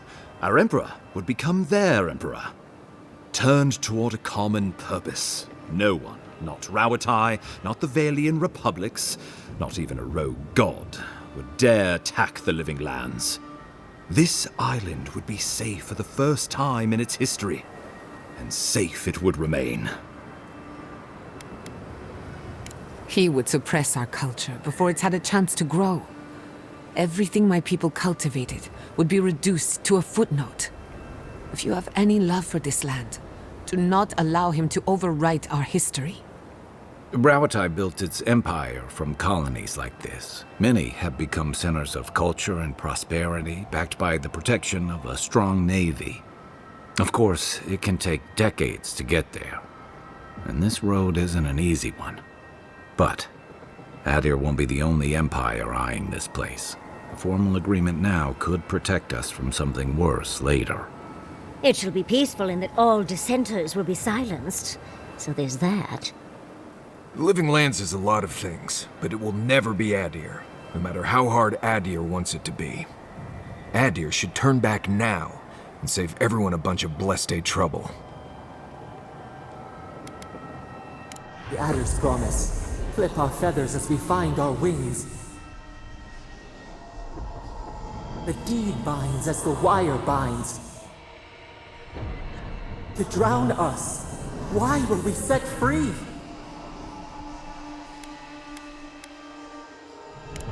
The traditions of solace are what give my wardens their strength.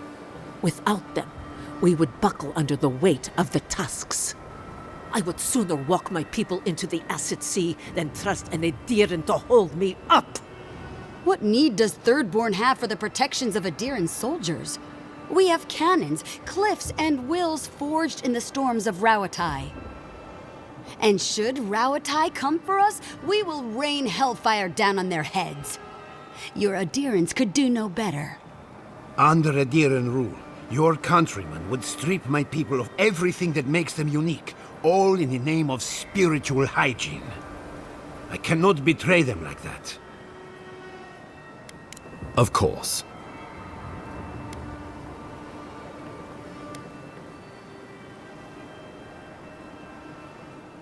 The Living Lands would retain its own laws under a grave appointed by the Emperor. The grave would be expected to promote and develop the Living Lands to our mutual benefit. They would divide the island into administrative districts and see them governed by mayors appointed from the local communities. The island would provide tribute in the form of resources and taxes, and in times of war, soldiers. The Empire, I should note, is nearly always at war. In return, the Living Lands would enter Aedyr's sphere of influence, and should outside nations attempt to invade, we would come to the Grave Room's aid. Naturally, that would be the Emperor's decision. But I suspect he would choose you. Only the strong survive the frontier. I used to believe that was Ludwig. But you were born to rule here. Quite literally. Have some faith in yourself, envoy. You'd grow into the role in time. We give up our fighters and the wealth of our lands, and get promises in return. But we have wealth enough to give some away, if it means my wardens may return to their vigil in peace. A grave rum could work, so long as trade keeps moving through the Scarp and you're willing to serve as our go-between envoy. And we'll have cannons enough to deter the adherents from trying anything stupid. With the Dream Scourge ended, my people can soon return to Fior. If a renewed animancy could easily feed the island, I suppose we could send Aedyr what's left. But when lean times come, who will we feed first? Ourselves or the Empire? Tribute, he says. Taxes. Soldiers. The Empire has tried it all before. Look to the Eastern Reach if you don't believe me. They want to bleed us dry, to fill their coffers and fight their wars, to break us like wild animals. But I will not bend. It's still a gamble, but I think it's the safest bet. We'd get the benefits of Imperial trade and protection without losing all of what makes this place special. There's no way of knowing what it would mean in another generation or two. But right now, it gives us the security and stability to recover. We were fine before Aedyr showed up, and we'll be fine when they're gone. Trust the lands and her people, Envoy. If we give Aedyr power over us, we can't be surprised if they decide to flex it later. Subtle, pernicious, touch the rot, yet the disease remains. Safety among spiders. A web gleaming with dew. They weave, they wait. Well, let's not twiddle our thumbs while Paradis burns.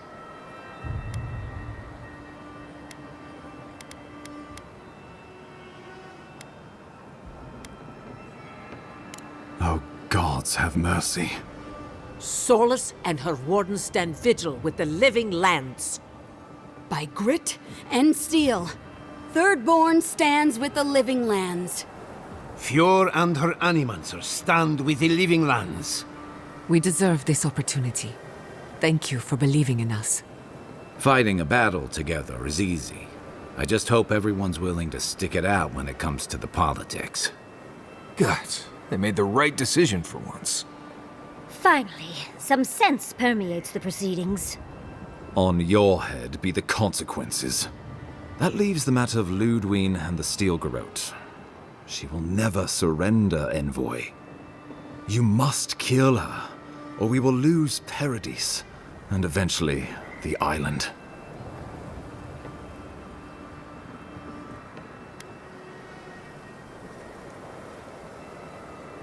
The living lands will never be free until we break the chain around our necks. Ludwine must die her final death. She better say her goodbyes while she can. I'm proud to fight at your side, Envoy.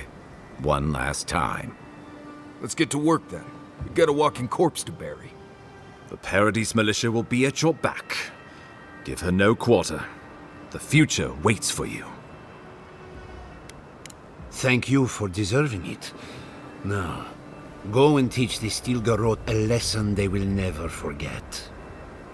Show them that the living lands will not be broken across Vodka's knee. We will send reinforcements to help you reclaim the Eastern Gate. From there, work your way to the main plaza. Let's just say this is not my first brush with a tyrannical authority, though. I pray it is my last. May all the gods of Eora and the living lands protect you. Let's take back the city together. Show the Steel Garrote how the living lands takes care of its own. Let's go free a city, shall we?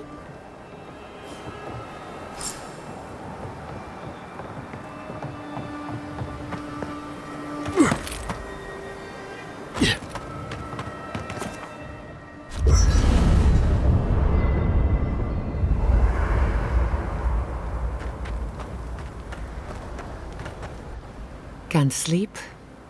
Neither can I. We're going into battle for the soul of the living lands, rallying under the banners of the Paradise militia. Your Emperor will not be pleased. Political influence is dangerous. If you aren't careful, it can turn against you.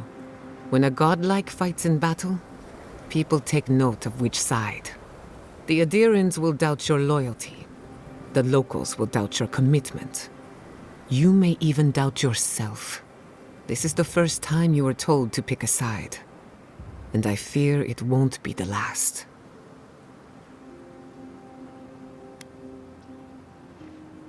All we ask in return is that you do the same for us. From what I understand, your ambassador is very persuasive, very powerful, and very accustomed to getting his way. For a politician like him, losing a battle is not a defeat. It's an opportunity. When he promises you the world, don't listen. He'll fill your head with lies if you let him.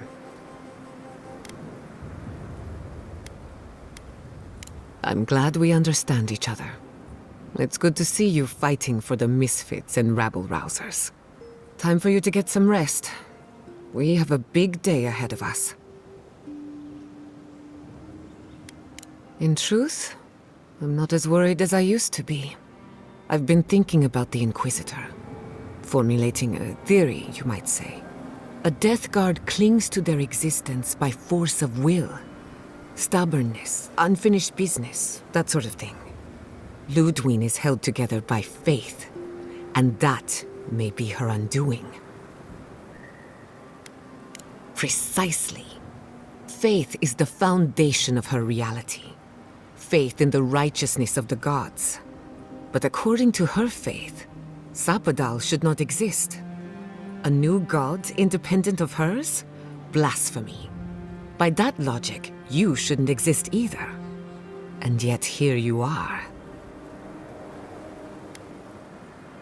That's my point, exactly. I think you already have. You are the godlike of a heretical god, a contradiction to her reality.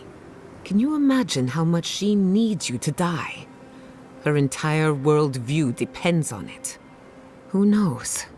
Maybe that uncertainty is enough to make her mortal again. Or maybe not. I'm just theorizing as I go. Whatever happens, I want to see it for myself. For the research.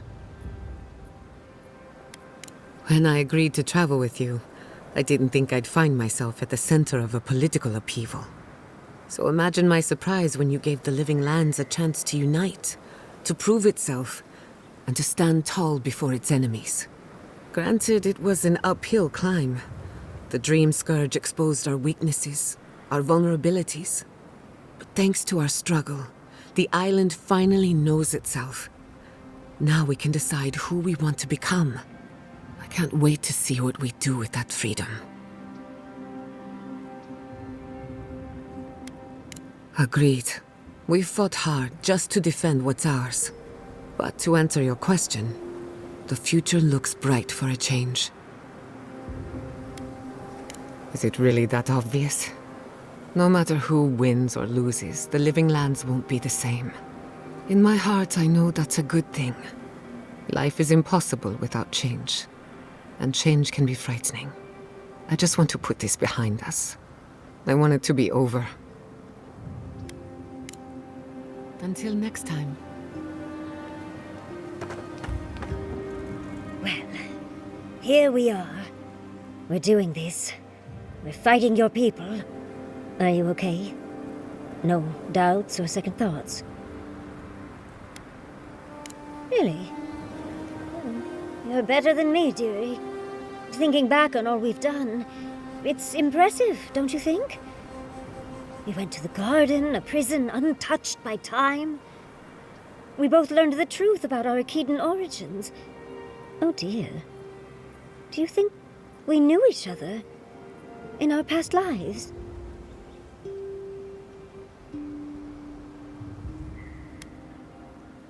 Clearly. And that's skipping to the end. I mean, think of all we've done. You saved Fjord from the clutches of the Steel Garrote. I wish I could have seen the look on Ludwig's face at that. What's left of her face, I mean. You even saved Nakukubel, immeasurably advancing the study of the Akita. Second only to my library, of course. Who would have thought I'd be here, fighting with an Aedyran? Oh. I suppose I can work with that. Truly. Thank you. I'm forever changed for our time together. As weird as you are, Envoy, I'm glad we're here, now, ready to save the living lands. Well, let's go kill that dead woman. How can I help, darling? Sweet dreams, Envoy. After everything we've been through, I won't let you down. I'll keep watch. Get on. You should get some sleep. Big day coming up. Well, I'm just fine. More or less. I've been in a lot of dangerous situations, but it's always been a fight to survive. It's just a fight. Putting my life on the line for someone else's cause. It's the opposite of survival. It's foolishness.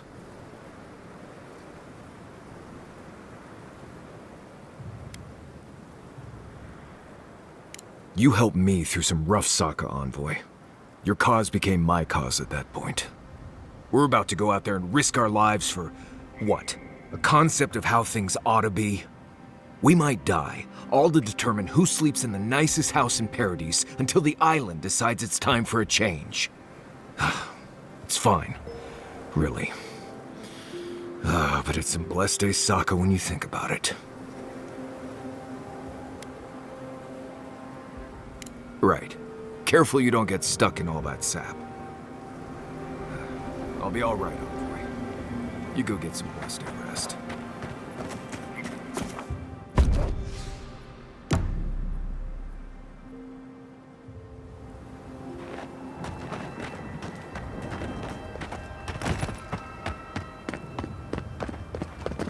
Do I look as useless as I feel? Don't answer that. I was worried for a moment, but you proved my fears misplaced.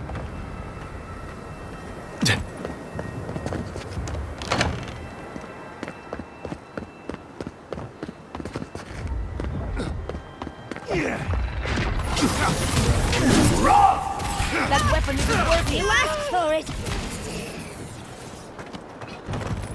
That'll teach you!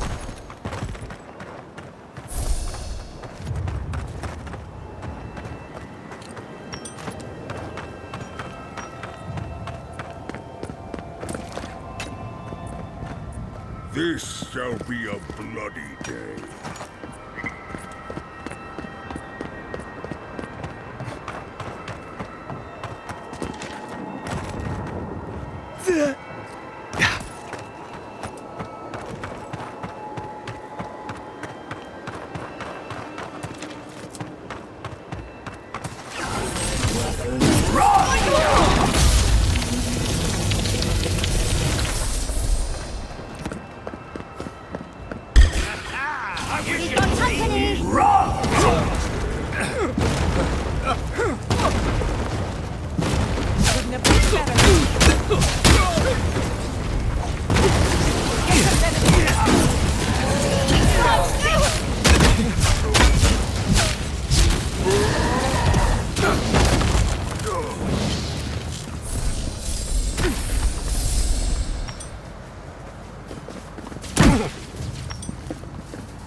protect your back. Yatsli, well done. Freedom!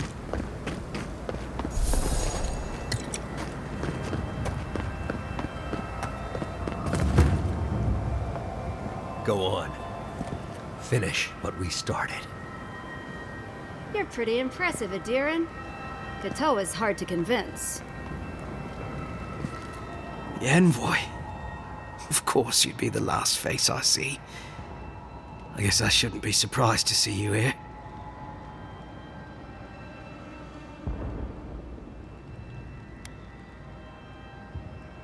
I have. As an Aedyr soldier, it's only fitting I die here at the dawn of our war against the living lands. But never mind that. That isn't what's important right now. You've declared yourself for the enemy. You've turned your back on Aedyr, on the Emperor. Again. I don't understand. Why, envoy?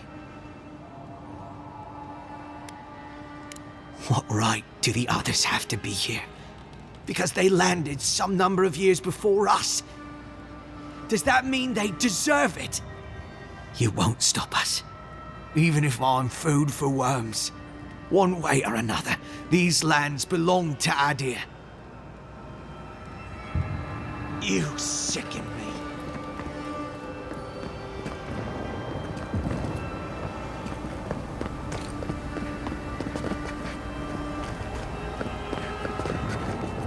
Welcome to the place of battle, Envoy. It pleases me to greet you in full health. I thank you again for the medicine.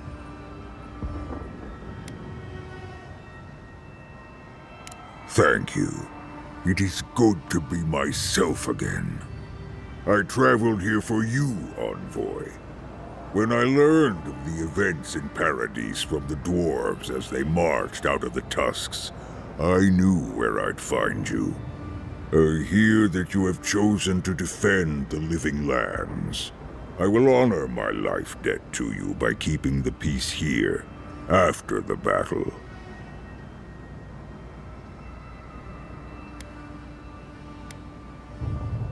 I do not.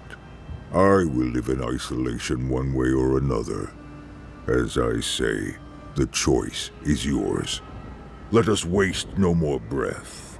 Breath is too precious, as both you and I know. I will leave you to the war now. You have my vow, Envoy, and my thanks once more.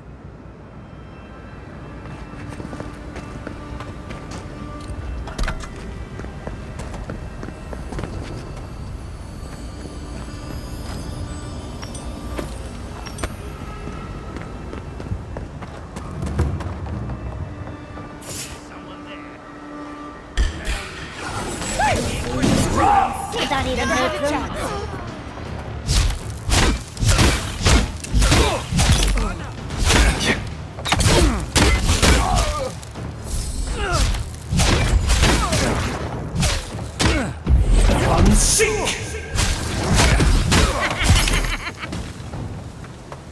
Envoy, what are you doing here? Take a moment, people.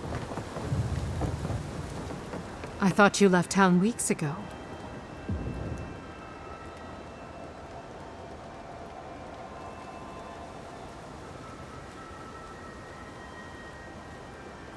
We'll be fine. We're more stubborn than we look. I saw a few on my way here. I imagine they've been waiting for this to happen for a long time. Listen, one of the Garrote's units is scouting up ahead, maybe 5 strong. I wouldn't want to fight them if I were you. Take this key. It'll unlock the gate to the canals. You can thank the captain who forgot it. Why should I? It's always worked before. I wish someone had stood up to the Steel Garrote a long time ago. But, well, you're here now. That's what matters. Good luck.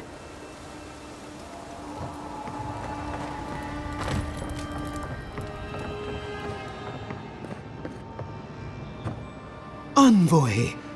I doubted I'd ever see you again. I imagine I could guess what brings you back to Paradise. I must thank you once again for bringing me the luminous Aedyr so long ago. Oh, it was wonderful! It was a complete failure, of course. But from that failure, I learned much. With some creative exploration, I was able to refine the Aedyr into a poultice that heals wounds at a fantastic rate. Yes, one almost has the inkling that danger lurks around the corner. I know you have much to do in town, so I'll let you go. Thank you again for everything.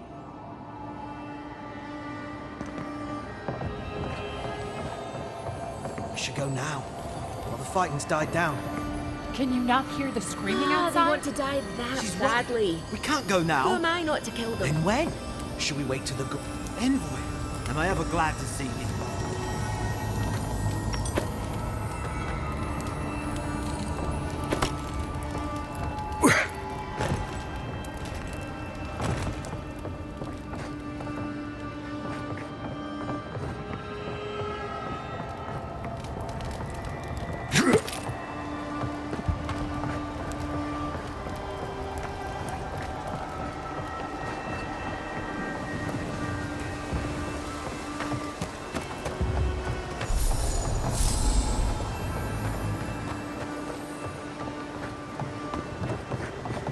Show yourself.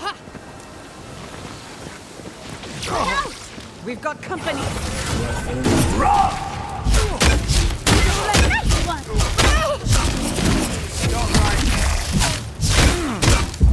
I'm sick.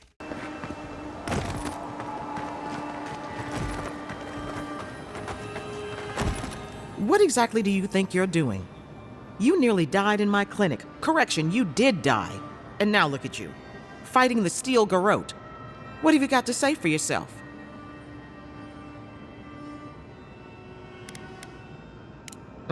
I bet you're sorry. We're patching up folks as best we can, but I'm not gonna sugarcoat it. War is a damn bloody mess. Yeah, stop the fighting. I can't say I approve of you leaping into the fray, but it's always nice catching up with a former patient. Wait a second. Giada? Giada Castell? What are you doing in the middle of this? Surviving. It's good to see you, Liviana. Unfortunately, we're on a tight schedule. Do you need anything? Money, supplies? Once this is over, I could always use another pair of hands at the clinic. The invitation's still open. Thank you, but I've decided to tough it out as an animancer. On my own terms. Can you manage without me? Are you kidding? I'm happy for you. Besides, I've got Chico on bandage duty. I just wanted you to know there's a place here whenever you want it. Gods be with you, Envoy. For my sake, try not to die a second time. Come on. You know this. You practiced with Uncle Capo 100 times. Tight, but not too tight. You don't want to cut off the blood flow. Godlike! Paradise could use your help. Envoy, it's good to see you fighting on the right side of history. Out of curiosity, what turned you against the Steel Garrote? It's high time we explain that to a few people. You know the Steel Garrote a lot better than we do. Their coordination is damn impressive. Any advice?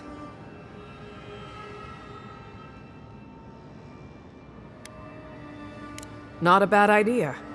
When the fighting starts, some soldiers forget how to think on their feet. Ready to make history whenever you are. Good. Now, let's kick these bastards out, shall we?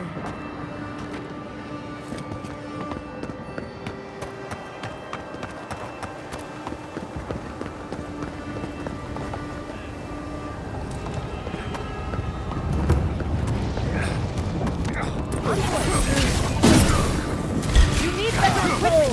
They're coming! I'm sick!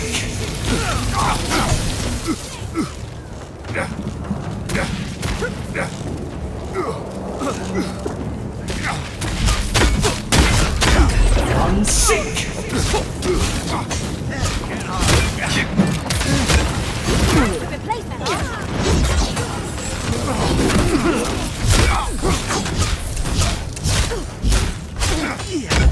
Unseek! Unseek!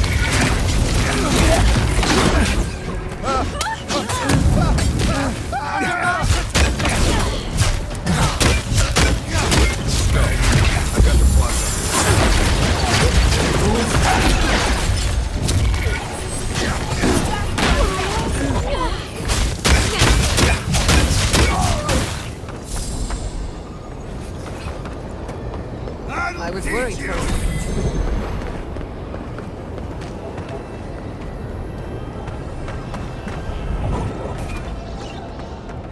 If we make it out of this, I'm going on vacation.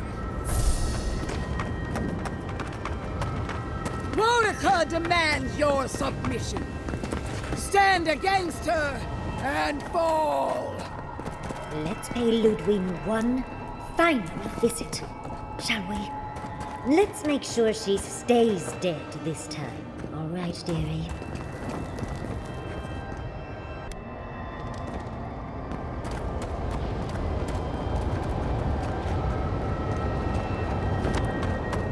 There you are.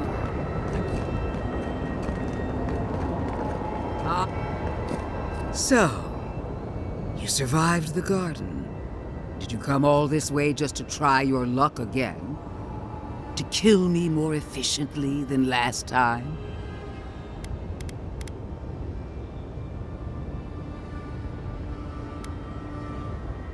So you say. But you can't kill me in a way that hasn't been tried already. I can't wait to prove you wrong. Silence, child. The adults are talking. Look around, Envoy. Heelguard should have listened. He tried to bring order through compromise. He failed. Order is meant to be imposed by a stern, guiding hand. Her order wields sharp steel. She must set down her blade.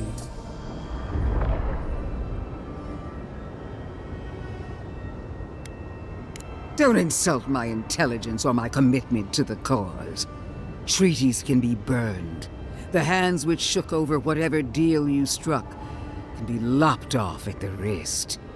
As for you, Sapadal's chains are broken, which means your soul is in their grasp. I don't know how deeply you've been compromised, Envoy. And if I don't know, then I cannot suffer you to live.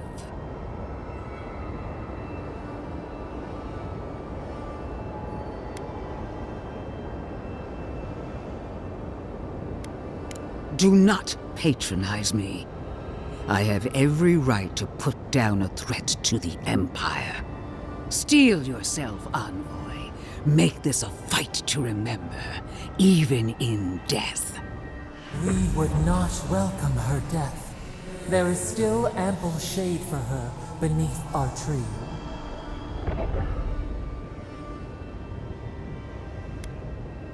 You will. You must. You have no choice. Face me and die with honor, or fall to your knees and die as a coward. How you die doesn't matter, but you will die. Every vestige of Sapadal must be wiped from this earth. The burned queen demands it. We are a challenge to her authority. She is afraid of what we mean.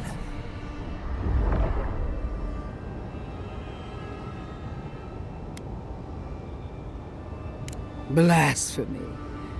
Sapadal is a clot in the heart of the world.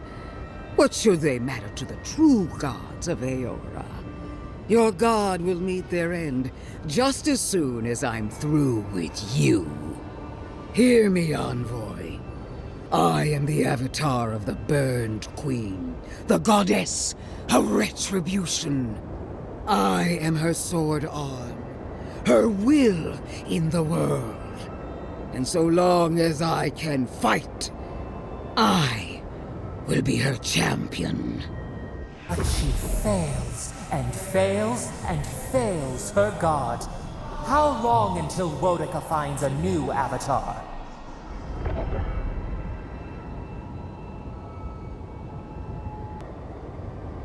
Temporary setbacks. The war for the living lands can still be won. And if I must stand alone against you, the militia, and every farmer you've given a sword, then I will. I will die 1,000 times for my queen, if that's what she desires. I've done all that I could. She sees that. She must. I believed we were alike, Envoy. That when the time came for you to prove your loyalty, you would choose Aedyr. I believed the dream of our future, of our resurgent empire, would move you as it does me. And if that failed, I believed the Burn Queen would stop you. Yet here you stand before me, my enemy, unopposed by the gods. Why? The worm of doubt gnaws at her soul. Where was Wodica when she needed her most? Where is she now?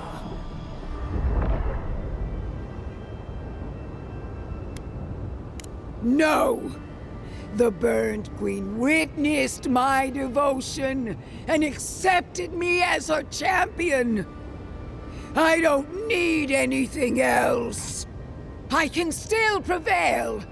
I must.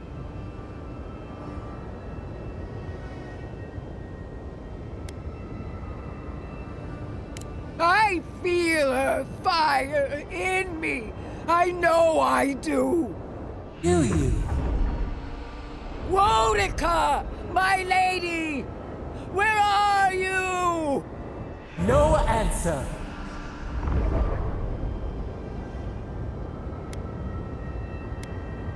No! It's not true! Shame. Suffocating shame.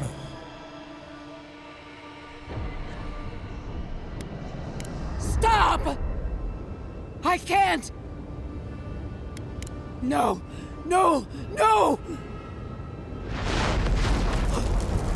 Forgive me! Wodica!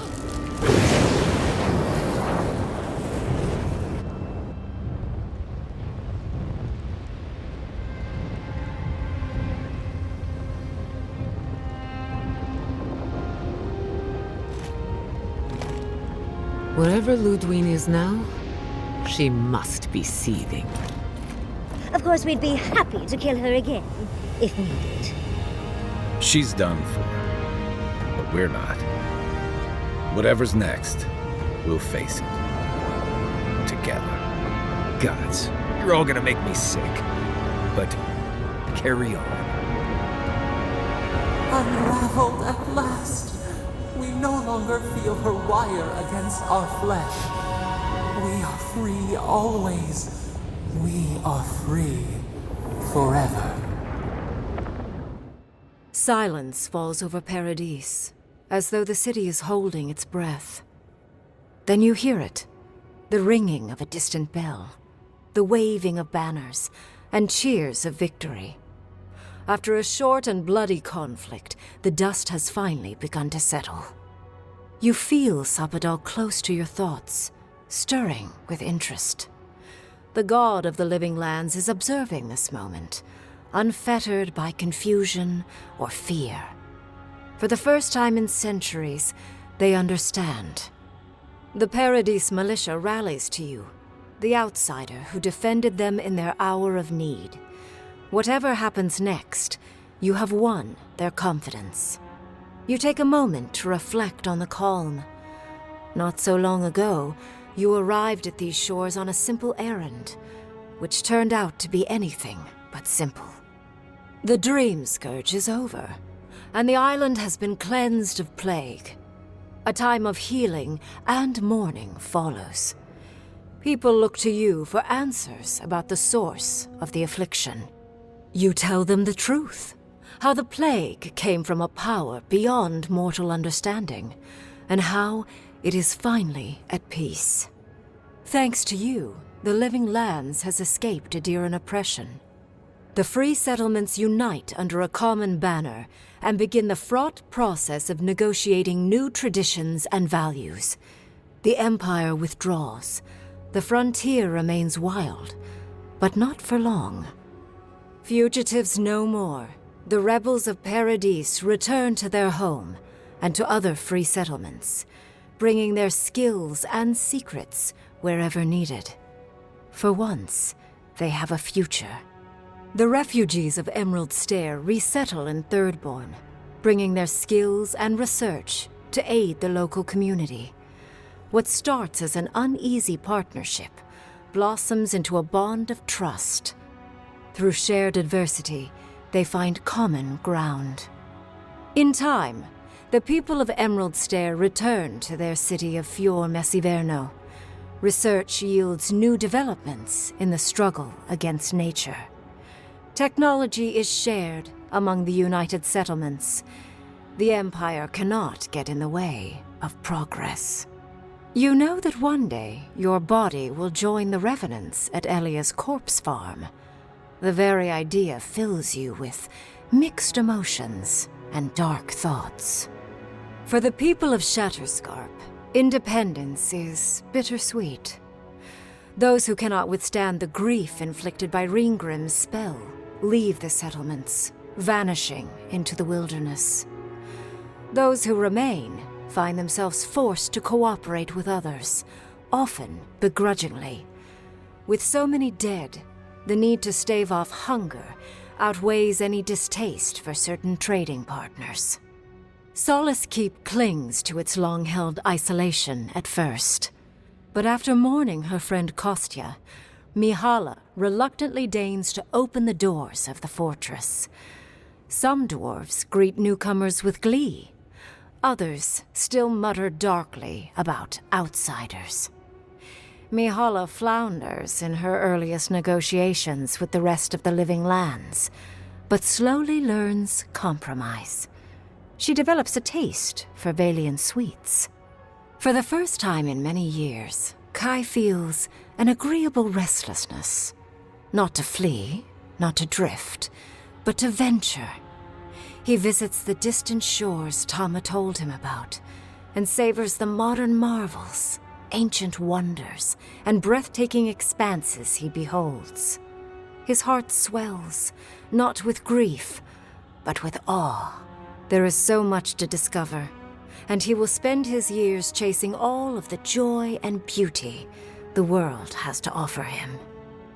With many of his anxieties and lifelong fears addressed, Marius now feels very differently than he did when he first met the envoy.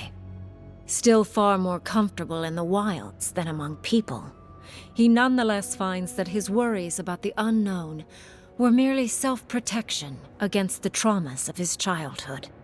Armed with this knowledge, he finds himself more capable of living in civilization, and far less fearful of his home in Galawain's tusks.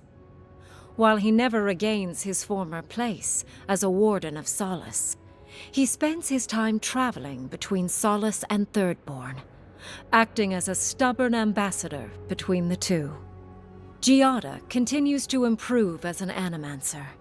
She dedicates her work to the spiritual health of the Living Lands, nurturing instead of exploiting. Others follow her example, seeking her tutelage from lands far and wide.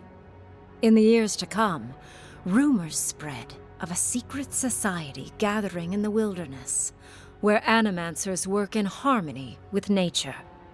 The dream of Fior Messiverno lives on in her. In a past life, Yahtzee was given a task: protect the history and knowledge of the godless.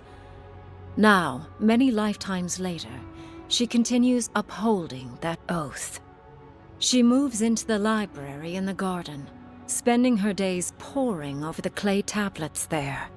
But not even the letters from, and rare visit to, her lover help ease the loneliness that fills her days. Freed from torment for the first time in centuries, Sapodal turns their prodigious curiosity to the people that shaped them. They observe the ways their people live, and they think deeply about what they see. Though they flinch away from moments of violence, and they grieve souls returned to them too soon, the rage that once shook cities to rubble no longer rules them. Instead, they come to you with questions. They want to understand. After a time, they begin, tentatively, to garden. Where they can, they improve the lives of Kith, and the suffering that troubled them is reduced, if never fully eradicated. Their grief compels them to love, and they love unreservedly, with the power of a god. Sapodal pours a fragment of their power into the statue they claimed from the temple of Aedyr. Newly embodied, they roam the living lands and learn to experience the world as Kith do. Their first attempts at locomotion are clumsy, and a stand of innocent trees is violently returned to the wheel. But as their confidence grows, so does their grace. Soon, they are bounding across the plains of eastern Dawnshore, leaping the river gorge in Emerald Stair, scaling the shark's teeth of Shatterscarp, and fearlessly wading into the Tusk's acid sea. When they break, they come to you to put them back together, and in time, they learn to fix themselves. They wander far afield. You see less of them, but they are never far from your thoughts, and on the rare occasion they return, they always bring you something beautiful and strange. The sounds of celebration pull you out of reverie. Many are waiting to greet you with open arms. You take a moment to catch your breath and savor it, because everything is about to change.